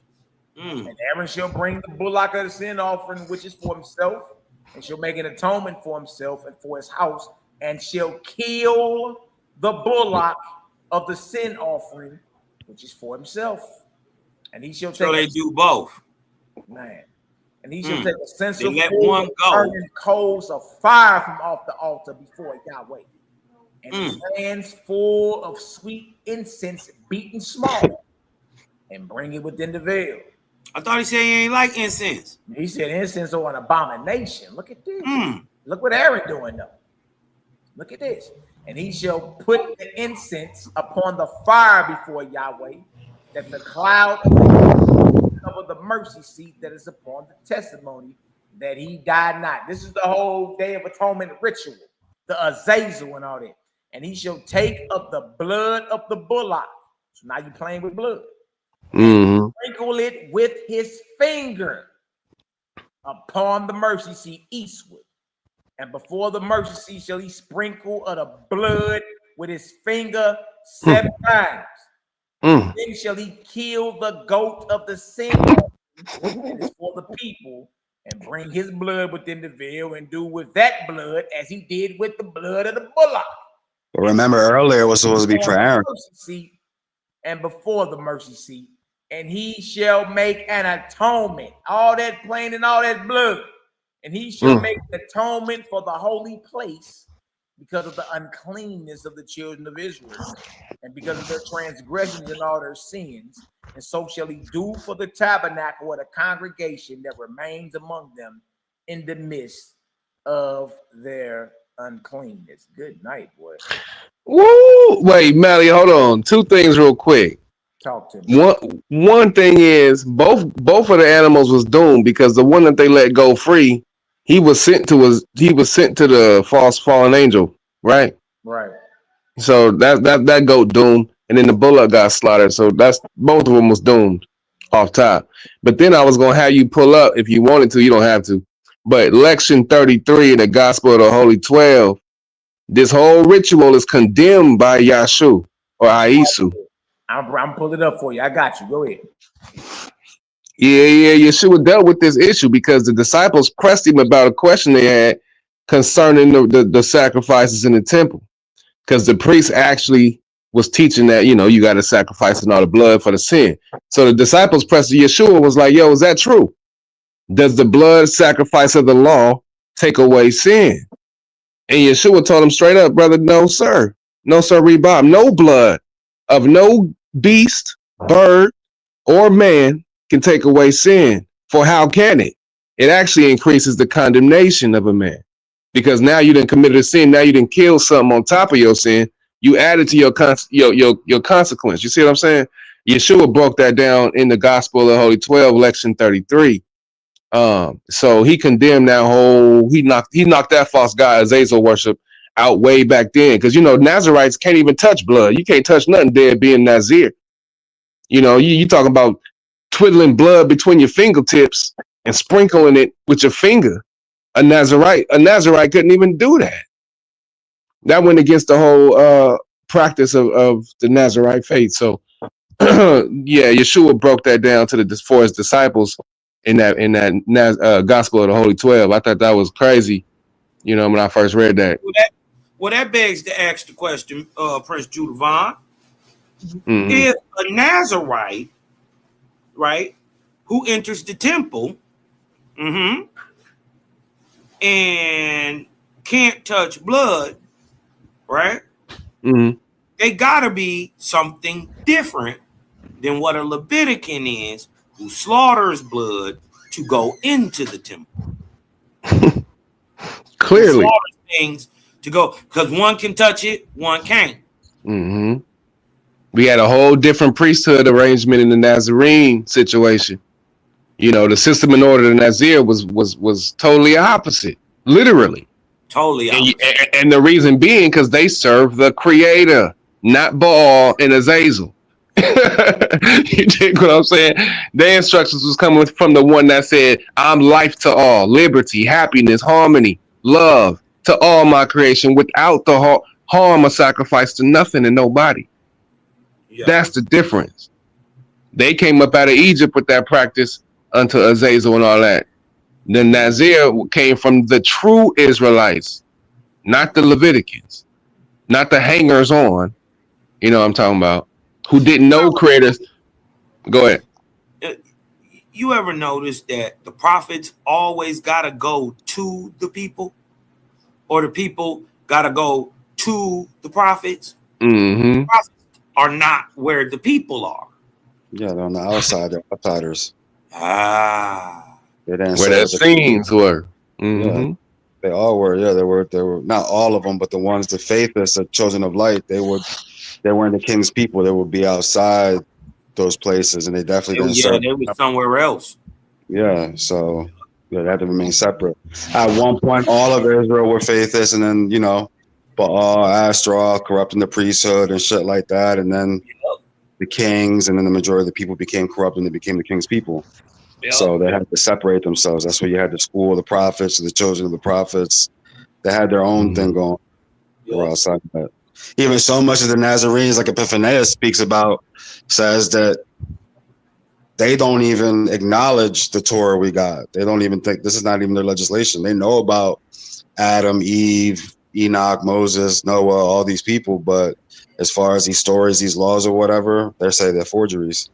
They have some other law that they didn't have. So they didn't deal with none of that. They didn't deal with the altar. That's where you have Josiah's reform, and they killed the priests of the high places, and it tells you the priests of the high places they killed.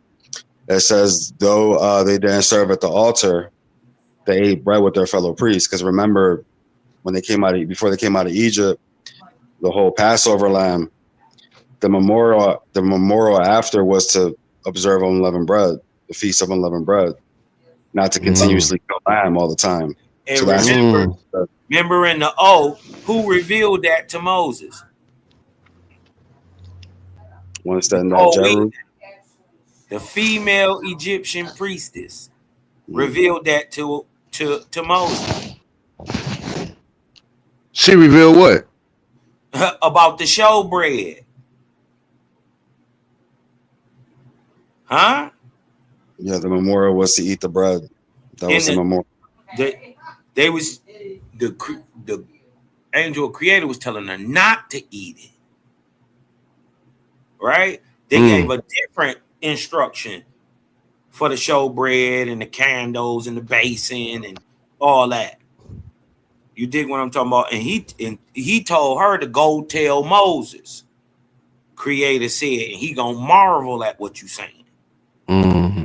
Remember, it's a female Egyptian priestess who told him.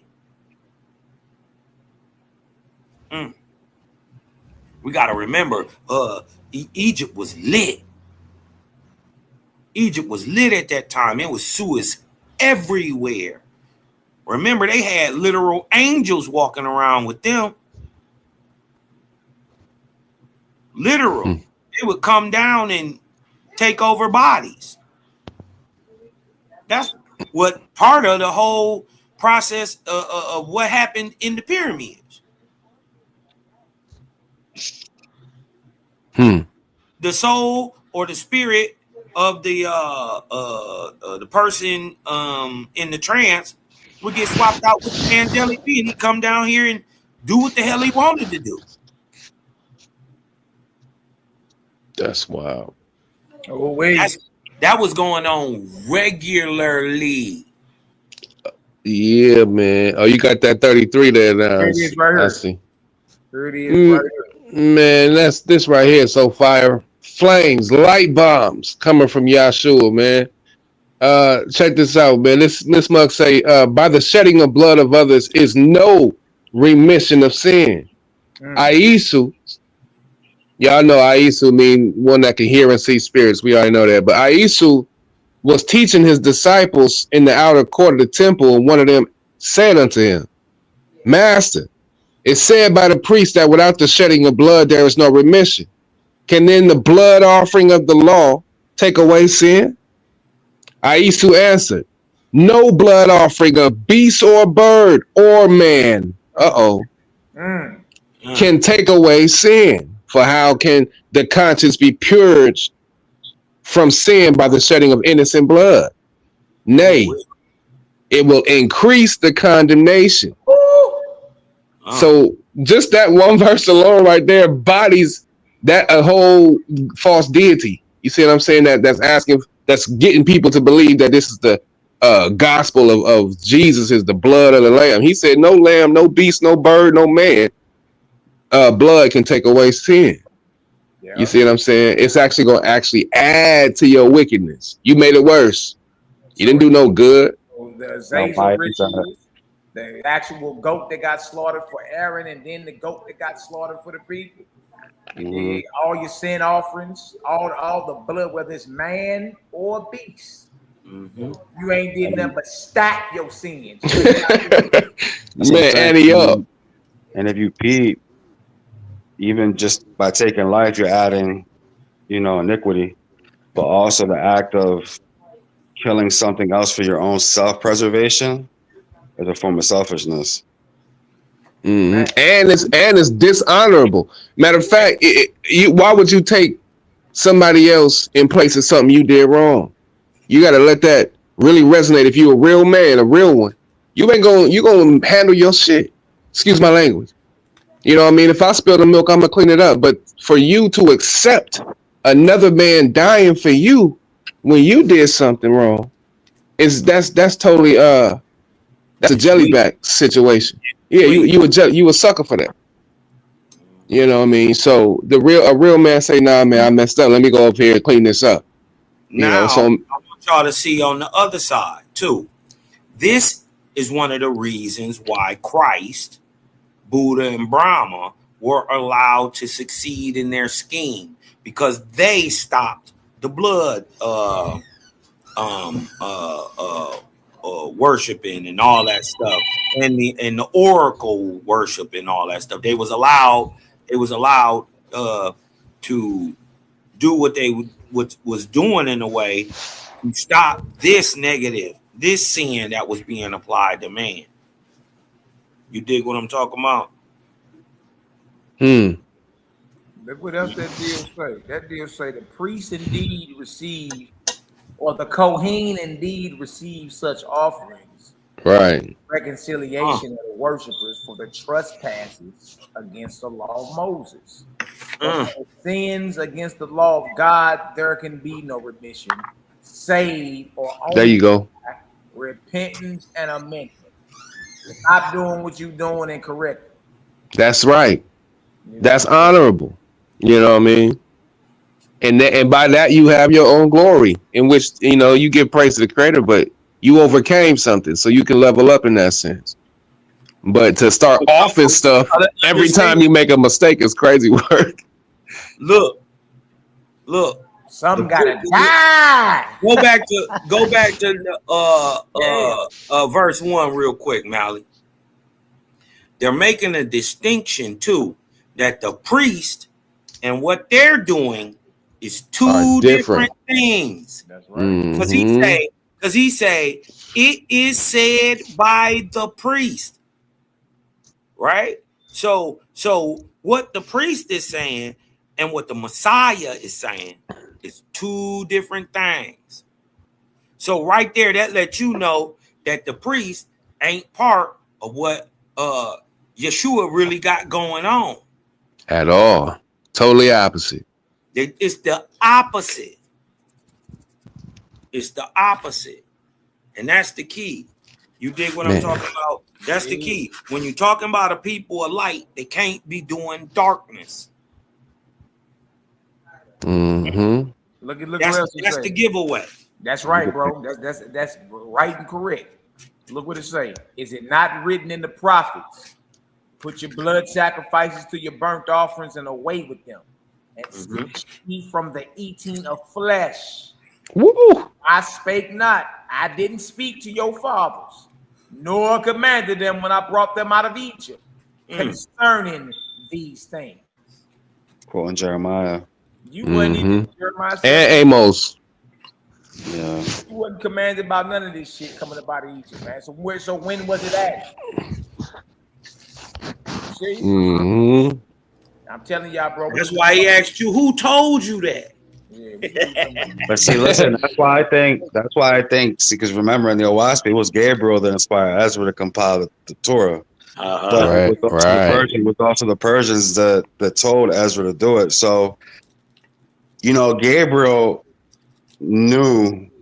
It doesn't say this in the Owaspi. I speculate this because Gabriel was going back and forth for Lulman at the time. Lulman had his promises he never followed through with. So I believe Gabriel purposely compiled the Tanakh in that way so he can later on expose it. I think he knew all the contradictions were going to be in there. The doublets of stories. That's a speculation of mine because you're not going to read that in the Owaspi, but you do know that Gabriel inspired him. To hint towards what you're saying, though, it does say they were sent back to the enemies of Israel to copy their versions of the text. So that do kind of hint to what you're talking about, that somebody sent them back there to convince them or whatever to, they went to the enemy to get the history. Well, yeah, because the Torah wasn't around during Ezra's time. It was already burnt by the Babylonians. So he had to go get different law codes, and obviously he plagiarized different stories. It would have been easy for him to do that because the Persians had control damn near the whole Near East. So he would have access to libraries and things of that nature. When you look at the Tanakh, the way that it is a composite work. There's a bunch of different independent sources that they stitch together. And if you know how to read it, know how to identify it with the language, the writing styles, or whatever, you can tell. Just like when y'all reading about the Azazel goat, when Malachi was reading, if you notice earlier, the bullock is for Aaron and his sin. I noticed later on. And then later on, when Malachi was reading, it said it was for the people. And then you might have heard me come in, but he kept reading. Now it's for the people. That's Ezra and them coming in and trying to make it flow. They're trying to take these separate traditions that are competing, and they're trying to stitch it together and make them flow together when they really don't. You got that in the Man. flood account, the Genesis account, two different Right. stories between But let me one. blow your mind. Uh, Let me blow your mind. Why were they so able to go to Egypt, right, into Assyria and all these places? Is because we got to remember the Persians ran Egypt at the time. Exactly. That's what I said earlier. And That's why he was able to go in. from between 500 to 4, even longer than that. But Yeah. in the time we're talking about, to the Great Sanhedrin in 450 to 496 at the beginning of its compiling. Yeah. Cambyses and all these niggas is on the throne in Egypt. Yeah. Ezra's a Persian agent. So is Nehemiah. Come on. He's a Persian courtier. Mm-hmm. They come at John Balanubro for being a dentist. I'm like, but your dude's a whole agent. What the fuck is you talking about? And the crazy part is, when he had the chance to leave, he stayed. Yeah, because he had to compile it. And became a banker. Yeah, I was glad you said that. That's another thing that's where the whole the birth of the world banking system started in reality. Right in Babylon. Man, because that's who started it was a Rockefeller. So even Revelation tells you, I know that they who say they're Jews, but they're not, but they're actually the synagogue of Satan. So it's all that shit was in Babylon. They did that. They were taught their stories and all that. You know what I mean? When they went into captivity. So when Ezra had to remake the Tanakh, he had to write it. He had to go about getting the different law codes and stories from what was left. And then the rest, he just interwove it with plagiarizations of Egyptian stories. And, we already know in the Owaspi that Genesis and Exodus comes from the Egyptian. Right. He just copied from them and gave them a Hebrew flavor, So, and then we get a lot of it out of the Lost Books of Anki, 7 Days of Creation myth, the Atrahasis, Gilgamesh. And like you said, he would have been able to do that because the Persians had control, and since he was an agent, he would have been allowed to go to these places. Facts. Dang, he was an enemy of Israel the whole time. I remember when they were in the land.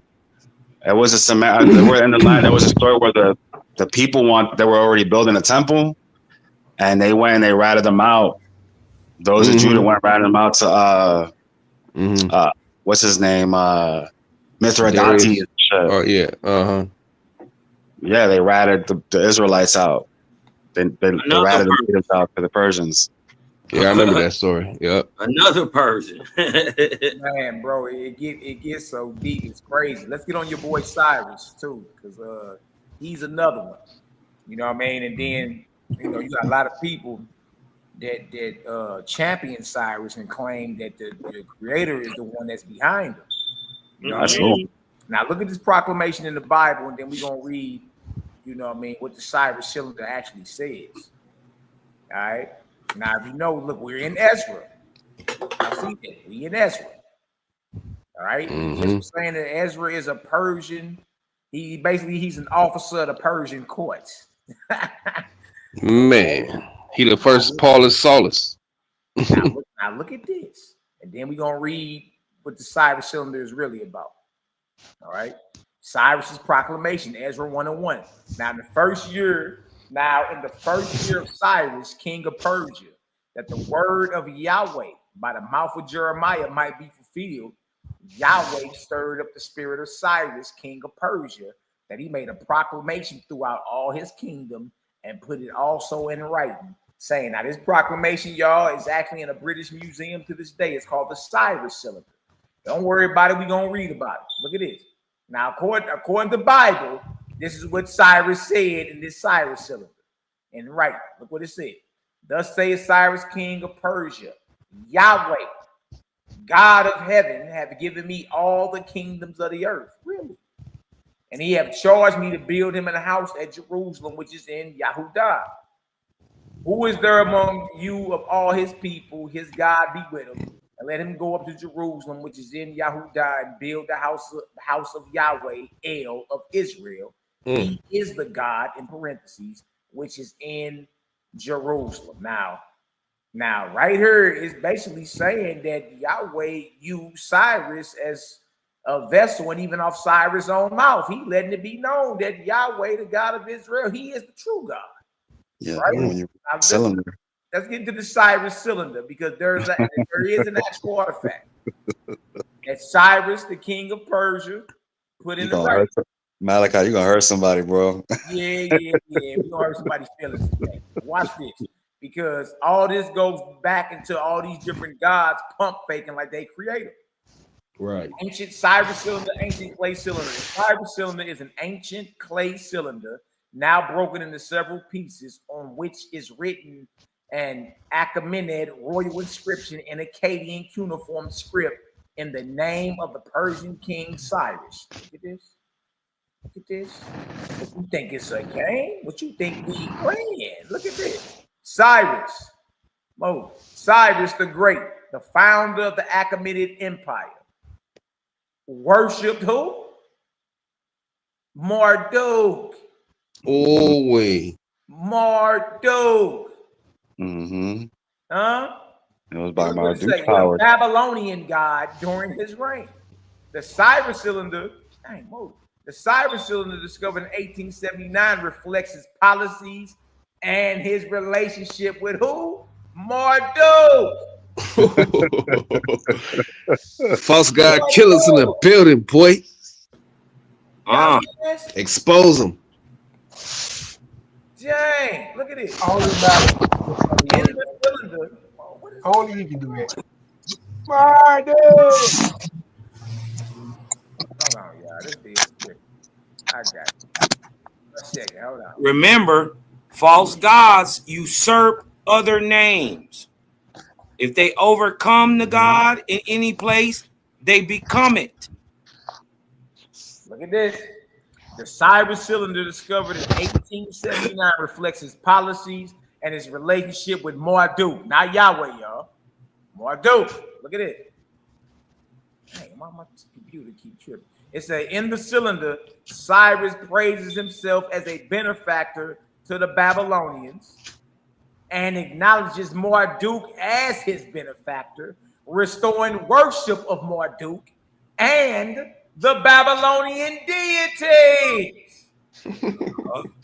This text is significant as it portrays Cyrus as a liberator and a protector of the people of who? Babylon. Wow, man. That's just... aligning with the traditional view of his role in Babylonian history. But hold on, y'all. It gets worse. It get worse. What Cyrus called the Messiah by the biblical God? It's the only one called the Messiah. Oh, good. Hold on. I'm going to do this and get off somewhere. Hold on. I'm going to get on out the way. I know. The only one called the Messiah. I know. It's taken out. You gonna get took out. I know. Look at this. God uses Cyrus. But we just seen Cyrus was under the unction of a Marduk and the Babylonian deities. Look at this. Thus saith Yahweh to his anointed. He said, his who? His anointed. Let's click on what is anointed. Cosmon Cal. Hold on. What is anointed in the Hebrew? Okay. Hold on. Let's look anointed up real quick. Now you want to run slow. Hold on. We can't let you skip past us like this.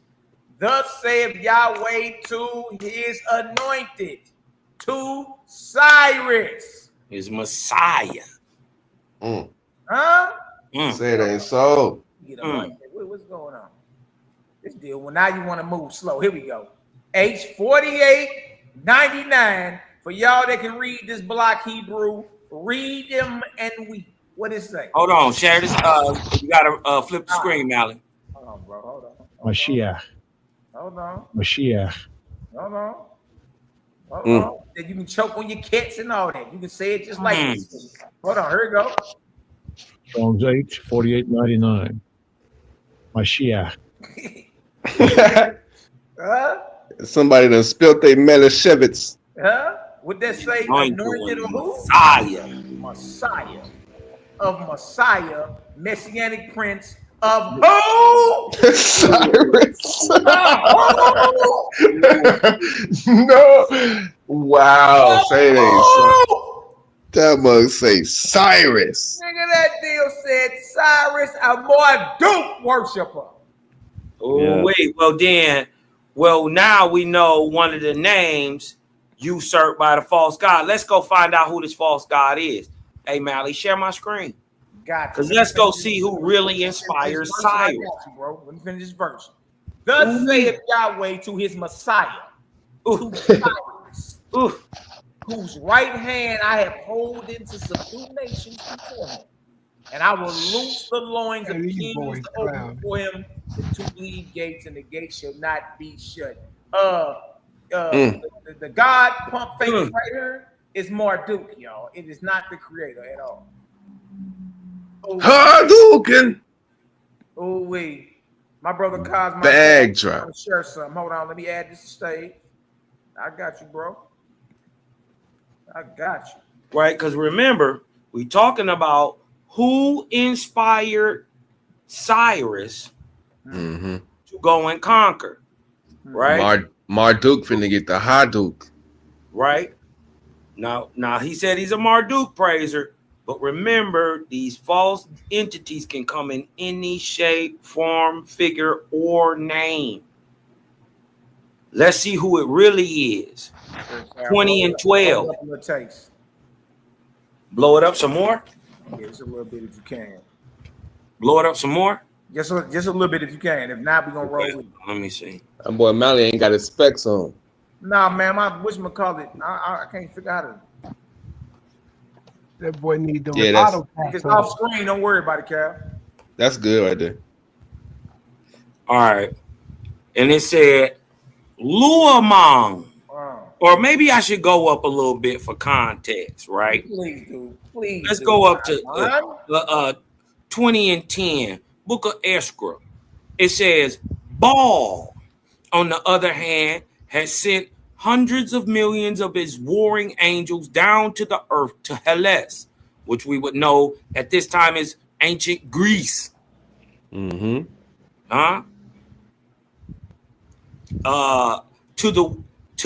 the Hellenic dynasties and to the west regions of Europe, right? And to the Israelites as well, inspiring mortals to war against the East kingdoms, especially Babylon and Dashrath. You know where Dashrath is? India. Right up at the top. Modern day, it's India. You dig what I'm talking about? Cities, right? That at the time, before Marduk, this is how we know this is later, right? Because Babylon and Dashrath were two mighty cities in the dominion of the goddess Ashtaroth. So this is obviously before 480 BC and the Battle of Thermopylae, because that's when she gets thrown in hell. Okay. Yep. Right? So let's go down. Right? And the two armies of mortals were moved forth by the armies of angels, whom they did not see. The war raged east and west and north and south. And watch this. And Luamong, the triune God, aka the Christ, from the Christ, Buddha, Brahma, triune. Yeah, I gotta read Owaspy to know what we talking about. To learn about the real Trinity. Yeah. Luamong, who we commonly know as the nigger riding that nag in Revelations 19 and 11, who y'all call Christ today. Facts. Luamong, the triune, said, I will spoil them both. I will send an angel army of warriors down to the middle kingdoms. To the great tyrant, who? Cyrus. Cyrus. 1 I, Luamong, aka the false god Christ. This is why he's saying he did it. Y'all didn't know this. Look, right? I'm going to expire, right? Down to the middle kingdoms of the tyrant Cyrus. I will possess the oracles and direct Cyrus to march against Persia. Yeah, I was having a triple threat match with Baal and Astaroth. Yep. And he shall make an alliance with the Greeks. Did this happen? Yep. That's powerful, man. That's powerful. This is proven in history that Cyrus made Babylon made a pact with the Greeks, and they both went against Persia. At the start of with the start of the Xerxes. Yeah, so Astaroth came later and broke it up. Yep. She would have been at the time the god Xerxes, Artaxerxes, who is the guy of 300 fame, right? Yep, around 480-ish. It's around 480-ish. And to 488, 480-ish. And she would have still been the patron god. But at that battle, she loses. And right immediately after that, Marduk. We got Marduk. When she was she's still known as Astera. The prior god who Artaxerxes and them was still praising was literally by the name Astera. Also Sukkoth from what Malaki and them were talking earlier. And then look at the cities he say he's gonna conquer. All that stuff. He say he's gonna conquer it all. And hey, the nigga Luamon wasn't no hoe. Man, bro, that's what I'm saying. And then hiding his name Duke. Bro, it's crazy. And he had the baddest nigga on his side. He had Gabriel. Yeah, Gabriel with him, boy. That nigga Allah wasn't no joke. I'm saying that's the story of Lucifer right there. That's where it comes from. Come on. Lucifer. When you find out Lucifer is Luamong and they mean the same thing, it just hit different. Man, Waspy, man. Shit. The history of the higher and lower heavens. Let me share this with y'all real quick. Watch this. So much so that Lucifer is the king of Babylon in Isaiah. Like some say it, don't you? Look at this right here, y'all. This is Marduk, according to Wikipedia, right? Cats think we don't know what we're talking about. We know. It's just, man, look, I put you credit game, faithful brothers and sisters against anybody in this earth. I'm telling you. You know what I mean? They gonna run out. They don't got enough. I got some cats that want to talk to y'all. There's some cats that have been asking about y'all in the back chat. Yeah, we get it. I mean, if they trying to talk, yeah. I mean, they trying to debate and all that. They trying to talk, debate, and everything. Catching the paradigm shift, the bar reloaded, all the cats. I just caught a hat from one of them. I know why. Cal just took a head the other day. Smooth off the shoulders. I mean, Cal killed that shit in the first round when he said the God created light. So right off rip, what else can you do? It's over. You know what I'm saying? Where you going with that? Like, and the fact that the light can't escape a black hole. What are you really saying? Like, the fact that there's something stronger than your God can filter your God. Right. Now we got a problem. we could talk about that in the back chat. I was gonna say because they want you guys in the back chat groups. I don't know how much time you guys have, but they want to Yeah, a lot of them cats be wanting to lip wrestle though. But we like, look, we're gonna get to it. Let's just get to it. What I don't have time for is just to be sitting up talking with anybody in circles. Like shit, if we gonna get to it, let's get to it. Line up a topic, minutes and all that. Y'all already know how we coming. We really ain't even got to do no prelim. Y'all already know how the game comes. And if you don't, that's your fault. I be wanting to eliminate all the lip wrestling. Let's just get to it. Y'all already know what it is, and ain't nobody even out here.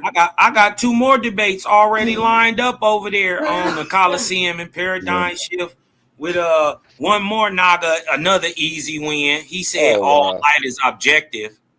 Easy money. That's an easy win. Maybe we should start our own debate league. And He don't even then know what objective means. Look at this. I think y'all should start. Go ahead, yeah. Look at this real quick. Marduk, right? And we finally see who's the deity breathing down Cyrus's back. He got Luamung. He also go by the name of Marduk in history. All right, look at it. It says Amaratu or Sumerian Amarutuke, calf of the sun, solar calf, Hebrew Merodach, is a god from ancient Mesopotamia and a patron deity. A patron deity of Babylon, who eventually rose to prominence in the first millennium BC. In Babylon, Marduk was worshipped in the temple of Sargon Esagila. His symbol is the spade. And he's associated with Muhushu. By the first millennium BC, Marduk had become astrologically associated with the planet Jupiter. He was a prominent figure in Babylonian cosmology, especially in the Enuma Elish creation myth. Marduk, huh? Now look at this. Look what they say about good old Marduk. God of who? Creation.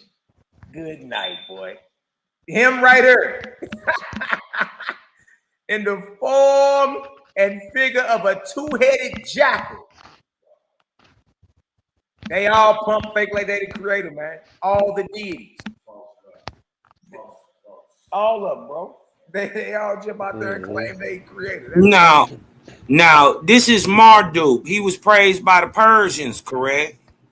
Correct. Babylon. That's Xerxes in them, correct? Yes, sir. Right. Cyrus. Hey, send this show this for me, Mally Mal. For sure. Because if y'all really want to know what happened with that 300, with that battle of Thermopylae, right? It says, I will send millions of warring angels down to Xerxes. Who? The Persian king.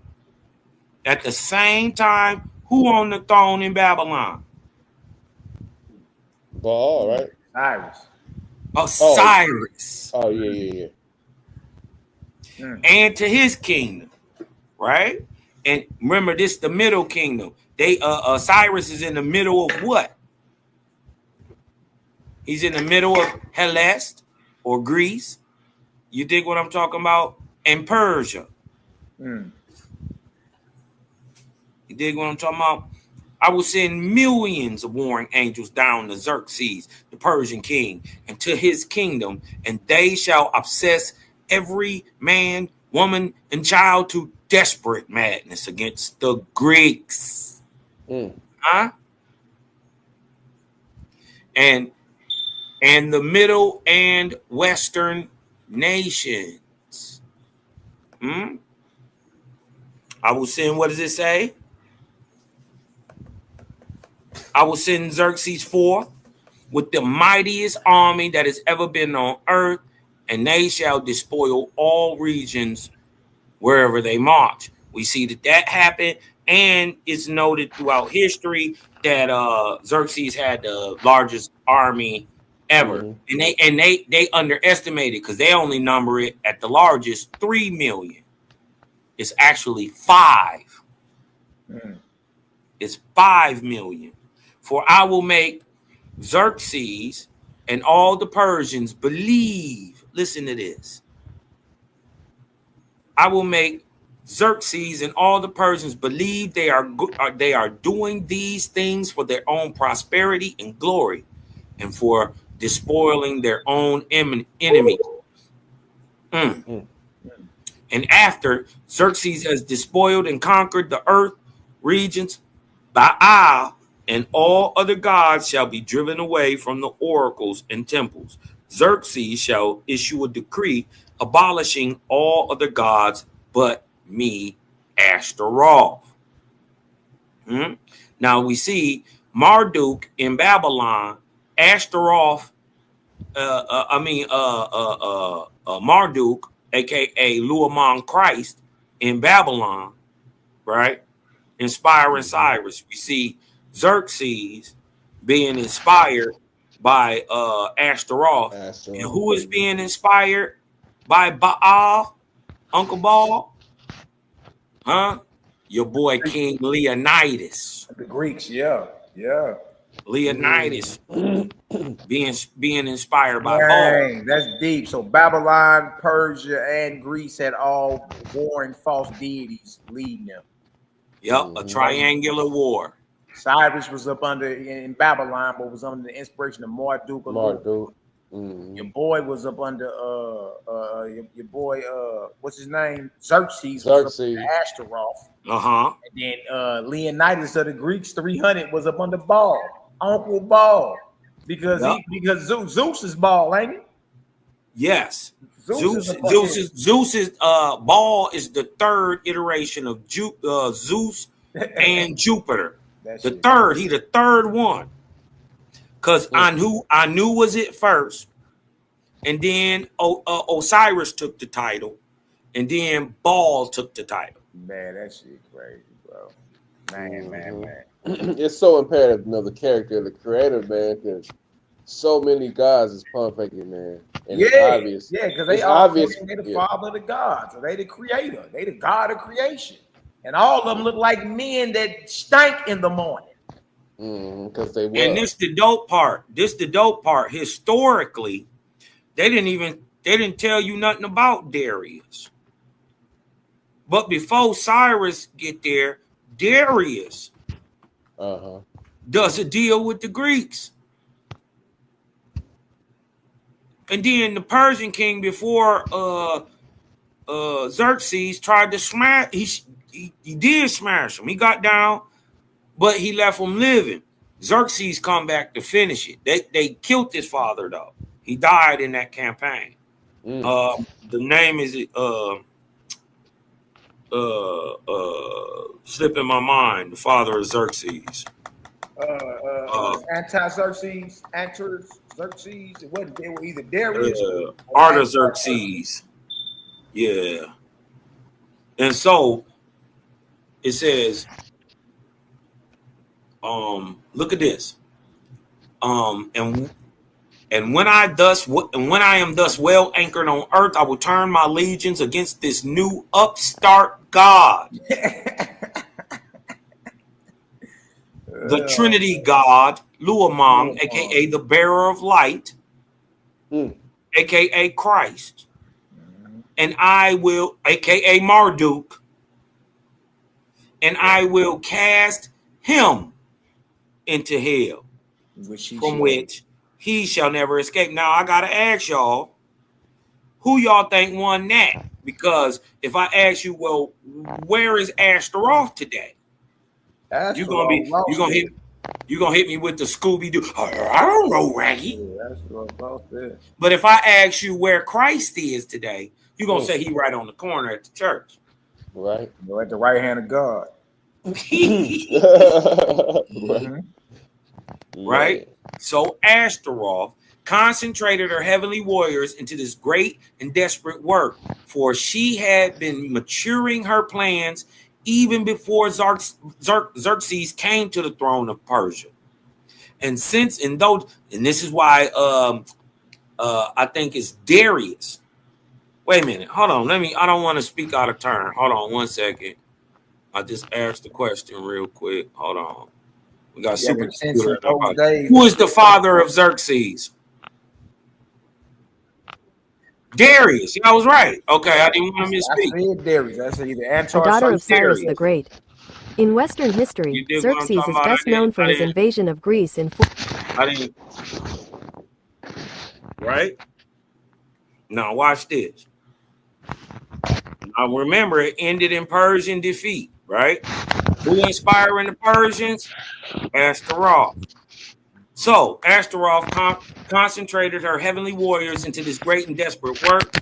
She had been maturing her plans before Xerxes came to the throne of Persia.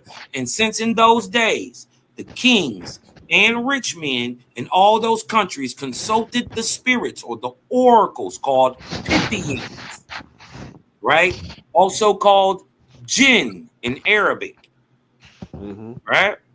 In the Arabic tongue, The it Flathead comes to us. Boys. Yeah. In reference to all important undertakings. Now, a dope part about that is during the movie 300, they actually show this scene. They do, right? with that girl, Your boy Leonidas to climbs to the top. Yup. He climbs to the top of the mountain. He gives a thing to the oracle, gives some money to the oracle. The oracle gives him a reading. Right? These oracles that he would have been talking to are called Pythian priestess. Right? For the most part, they're females. Right?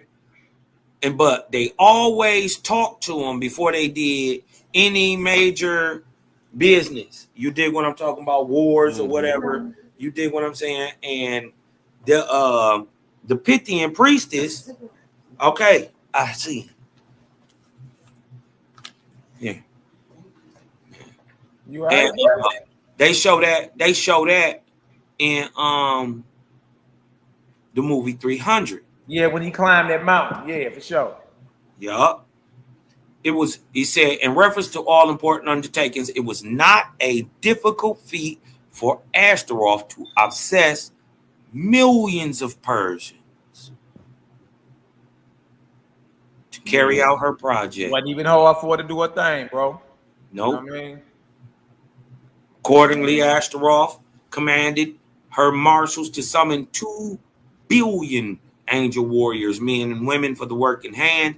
And when they came to Nyabisa, a heavenly kingdom to the north, over the earth mountains of Aflayaga, or the Caucasus Mountains, she had Matthias, her chief orator, prepare a speech on her behalf and have it declaimed before the angel warriors. Now, the crazy part is this speech, or an iteration of it, comes down to us through the Persian queen, who gets her city dominated, and you dig what I'm talking about. She loses control and all that. But before she goes into war, she's supposed to give this crazy oratory, and her name is Semiramis. Wow, crazy. Right? This is in the story of the Persians. And one of the dudes from Babylon, I think it's Cyrus. Goes into Persia and conquers the city. You dig what I'm talking about? So, man, look, I be trying to tell y'all, you better get you in old Osby and get some understanding on deeper issues concerning history and even the war of the gods, because it's the gods that's breathing down the back of these mortals that you call great. Hire them to go to war and spill blood and take over countries and all that. You know what I mean? Even these great men in history that you love to proclaim. You feel me? So, man, when you get a chance, look, you really want to understand, because I know a lot of this is going over your head if you're not familiar with what we're talking about. But if you get you a chance, man, get you in OWASP and tap in with CGG, Credit Game. You dig? Because when it's coming to this higher level of light, man, it ain't too many people that's really out here willing to go ahead and say the things that you thinking, but you won't even whisper them. You dig? So get that so you can get some understanding. And then once you start digging into history and compiling and being critical in your undertaking, you're going to start seeing things like, whoa, I was right in the middle, you know what I mean, of this play dealing with these false ass gods, man. And I was quoted and devoted. You see? So if you really want to catch up, man, get you one of them Waspies and go to one of my brother's channels and hit that playlist and catch up. You know what I mean? It ain't no excuse in this hour for you to be, you know what I mean, silly and feeble when it comes to your understanding. You got some more you gonna read on that, Cal? Cal, you got some more you gonna read on that? Cosmon, Cal, the class. No, bro, I'm good, brother. You good? Yeah, go ahead. Okay. Dealing with the brothers, Nehemiyah, Prince Cosmon, and Cosmon Cal. Y'all know it's always an excellent chop session dealing with the bros, man. I just need brothers to give me give me some lasting, important words so we can go ahead and keep this deal going, man. We've been cooking for about 4 hours. You know what I mean? And the points that was brought out are undeniable. And the majority of the time, you see where we at, y'all. Right in Bible. We get to Owaspy and the Gospel of the Nazarenes at the end. But for the most part, we was in Bible. So even if you don't want to deal with us on a higher level, it's still a problem dealing with Bible because these are the things that you won't be able to answer. You understand? Nehemiyah, big homie, give me some important words to the family, brother. Let us know what's what. That brother's on. Nehemiyah ain't on there. Prince Cosmon, give us some important words, my beloved brethren. Let's rock.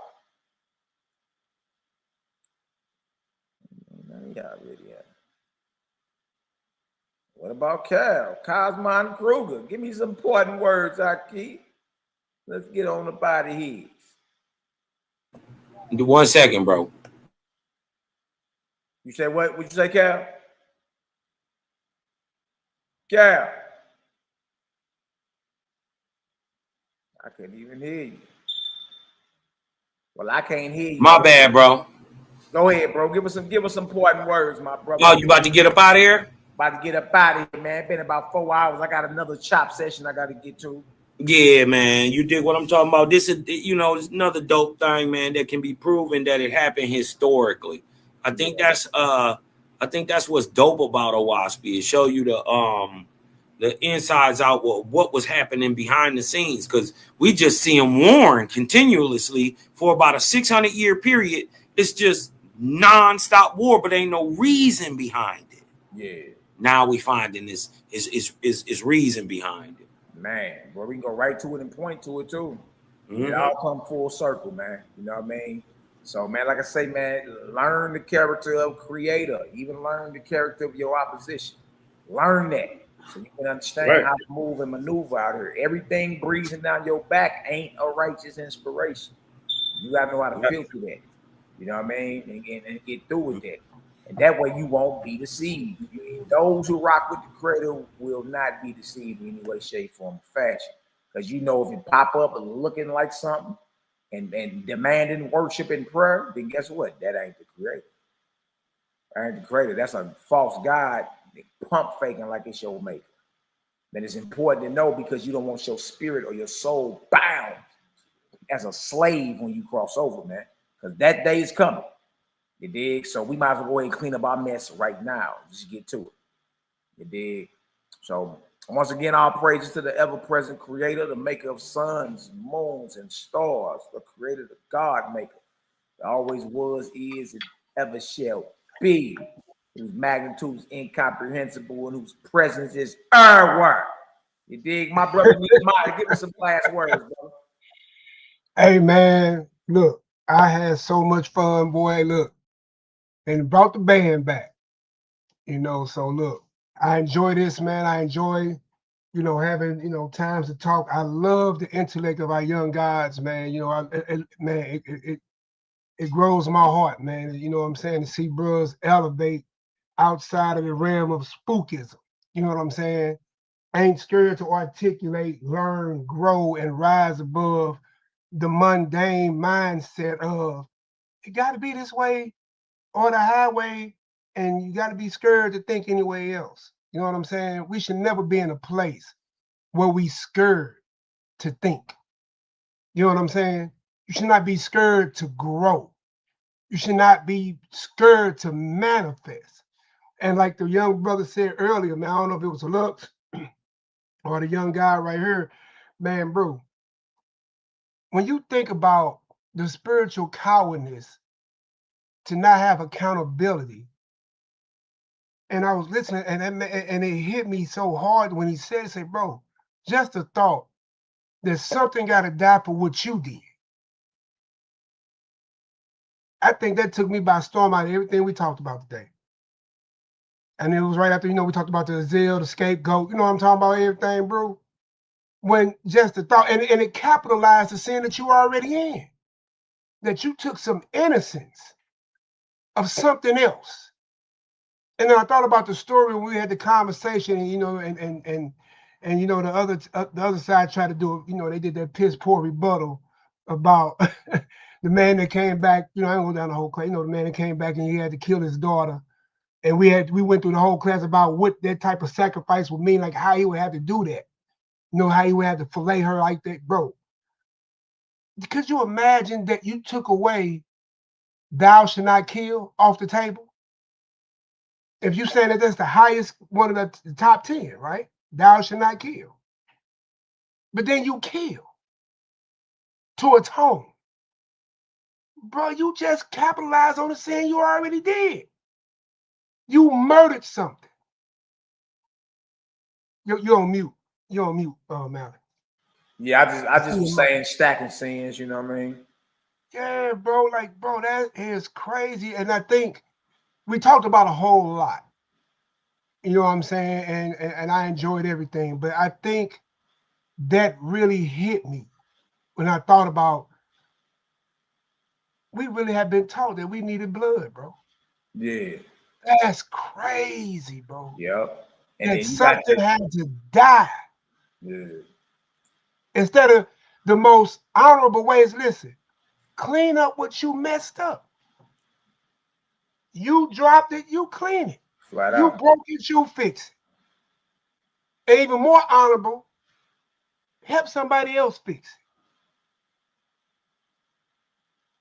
But go kill something? Or believe something got to die for you to live?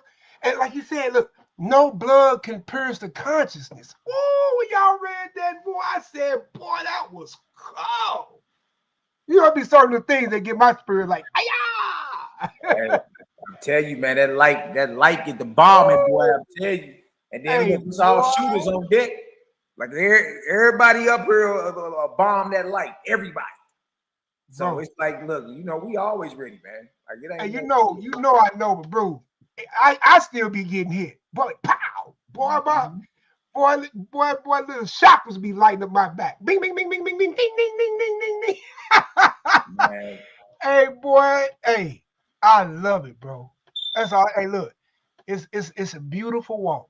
Hey, Nehemiah, let me ask you something. So talk to me. What did you hear today that was evil, or blood curdling, or like we watered down the crater and put a jacket on? What did you hear today? The goddamn fallen angel. The Day of Atonement is a day of a fallen angel. It's a ritual to a fallen angel named Isaiah. Hold on. Suit coat is the Molech and Shield. My thing is, it's from the biblical God. That didn't come out of old Washington. That's what I'm saying. saying. Talk to me, Cal. Talk to me. It's all Bible. That ain't us bad mouthing your God. Yeah, 99% of the class today was out of Bible.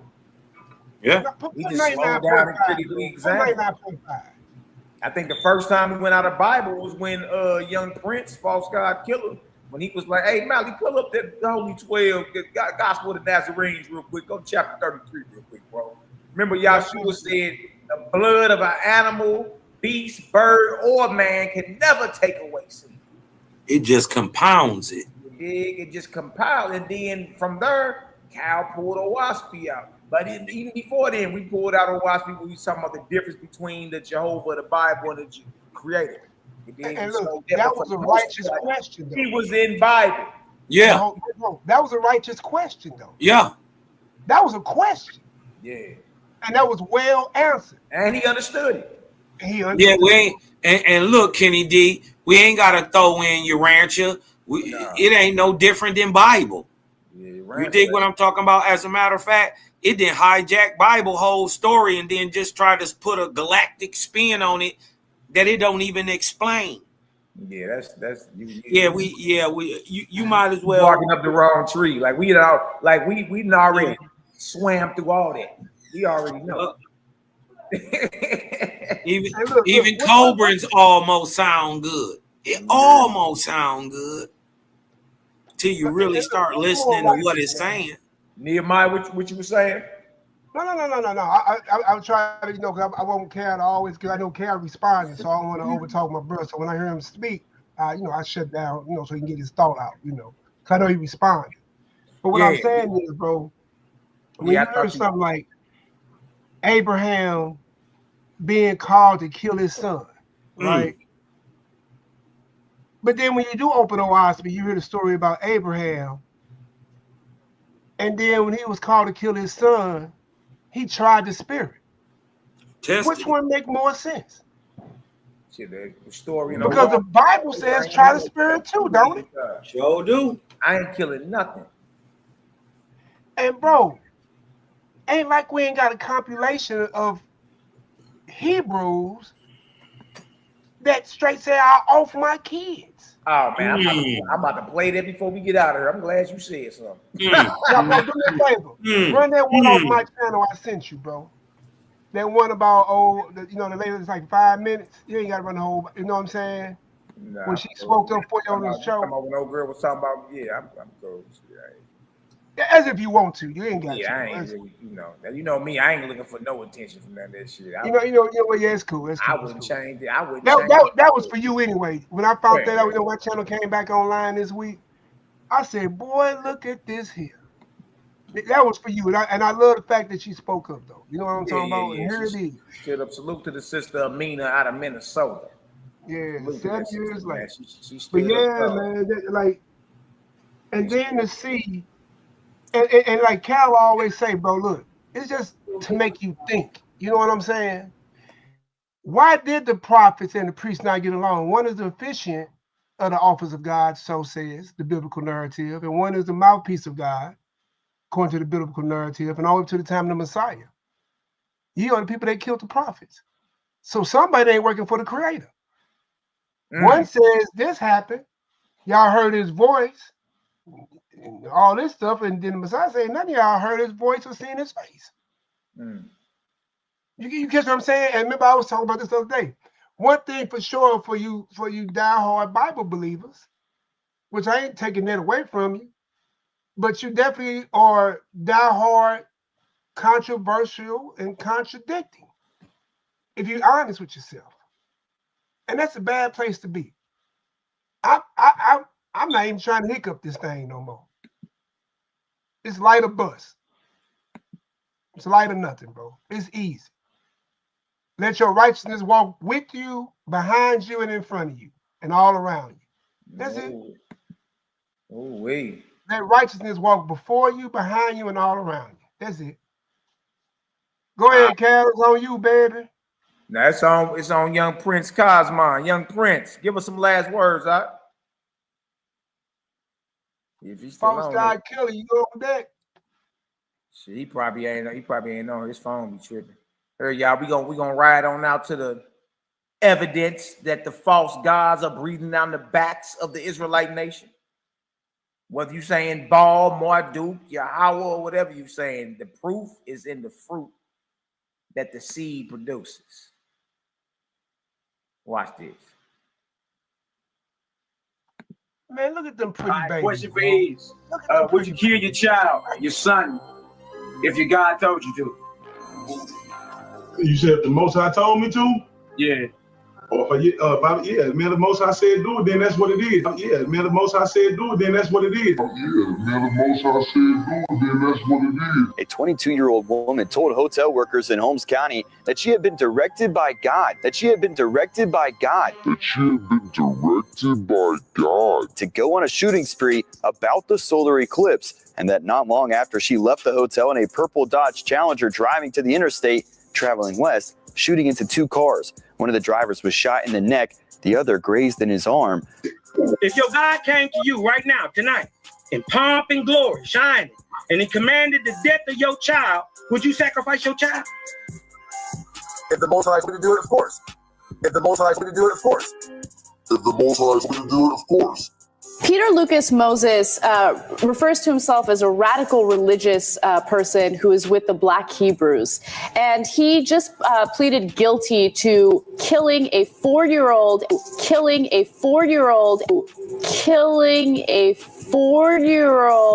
and a woman that he was living with. He killed the 4-year-old because he thought he was gay. Moses believed 4-year-old Higginbotham was homosexual.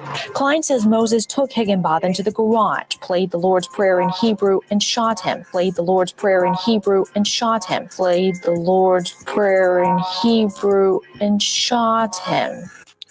If God came to you and told you to sacrifice your kid, would you sacrifice your kid? Hell yeah. Hell yeah. Hell yeah. God is called the terrible, demon-like power. God is called the terrible, demon-like power. God is called the terrible, demon-like power.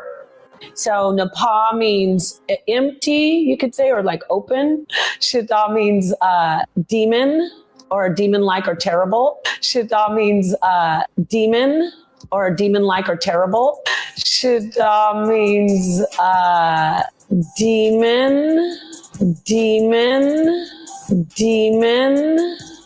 or demon-like or terrible. According to the criminal complaint, Polite told investigators God told him to shoot Pastor Germany.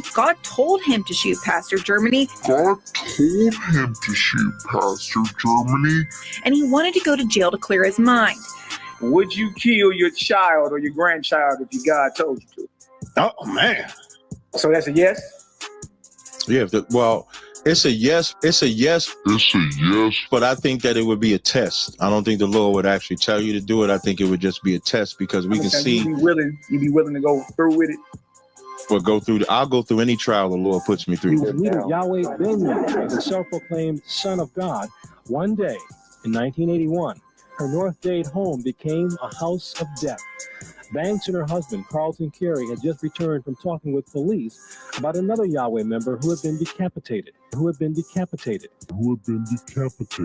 Today, Yahweh Ben Yahweh is charged in her attempted murder and the death of her husband. October 1986, Yahweh's take over an Opa-locka apartment building. Two residents who were ordered to leave publicly complained. That night, both were shot to death. Wow! Judah, do you hear me? If the Most High Yahweh tells you to kill your family, would you do it? Yes or no? Absolutely yes. Absolutely yes. Absolutely yes. Oh, Judah, no. Damn. Judah didn't mean that, y'all. If the Most High say, put your family down, would you do it for the Most High? By faith, yes. By faith, yes. By faith, yes. But he's going to tell me not to do it, just like he did Abraham. We have a story like that already. Next. The moral law is that if a child was to be rebellious, towards their parents, they was to be taken out and be stoned to death because of that. You see what I'm saying? Would you do that? Would you do that if your God came back to you today in glory and said, I want you to stone your son if he get rebellious? Would you? Would you do it? Yeah, I probably would. Yeah, I would. Yeah, I probably would. Yeah, I would. Yeah, I probably would. Yeah, I would. Wow. The Most High was to come to you and ask you to off your loved ones. Would you do it, brother? If I had made the mistake if I didn't have ancestors inside of me and I made the mistake to make babies with outside nations, and then I heard the download from my ancestors saying that you need to put them away, yes, I will put them away. Yes, I will put them away. Okay, Judah Nazareth, if the Most High come to you and say, I want you to put down your family, I have a better movement for you that I need you to do, would you do it? They're out of here. They're out of here. They're out of here.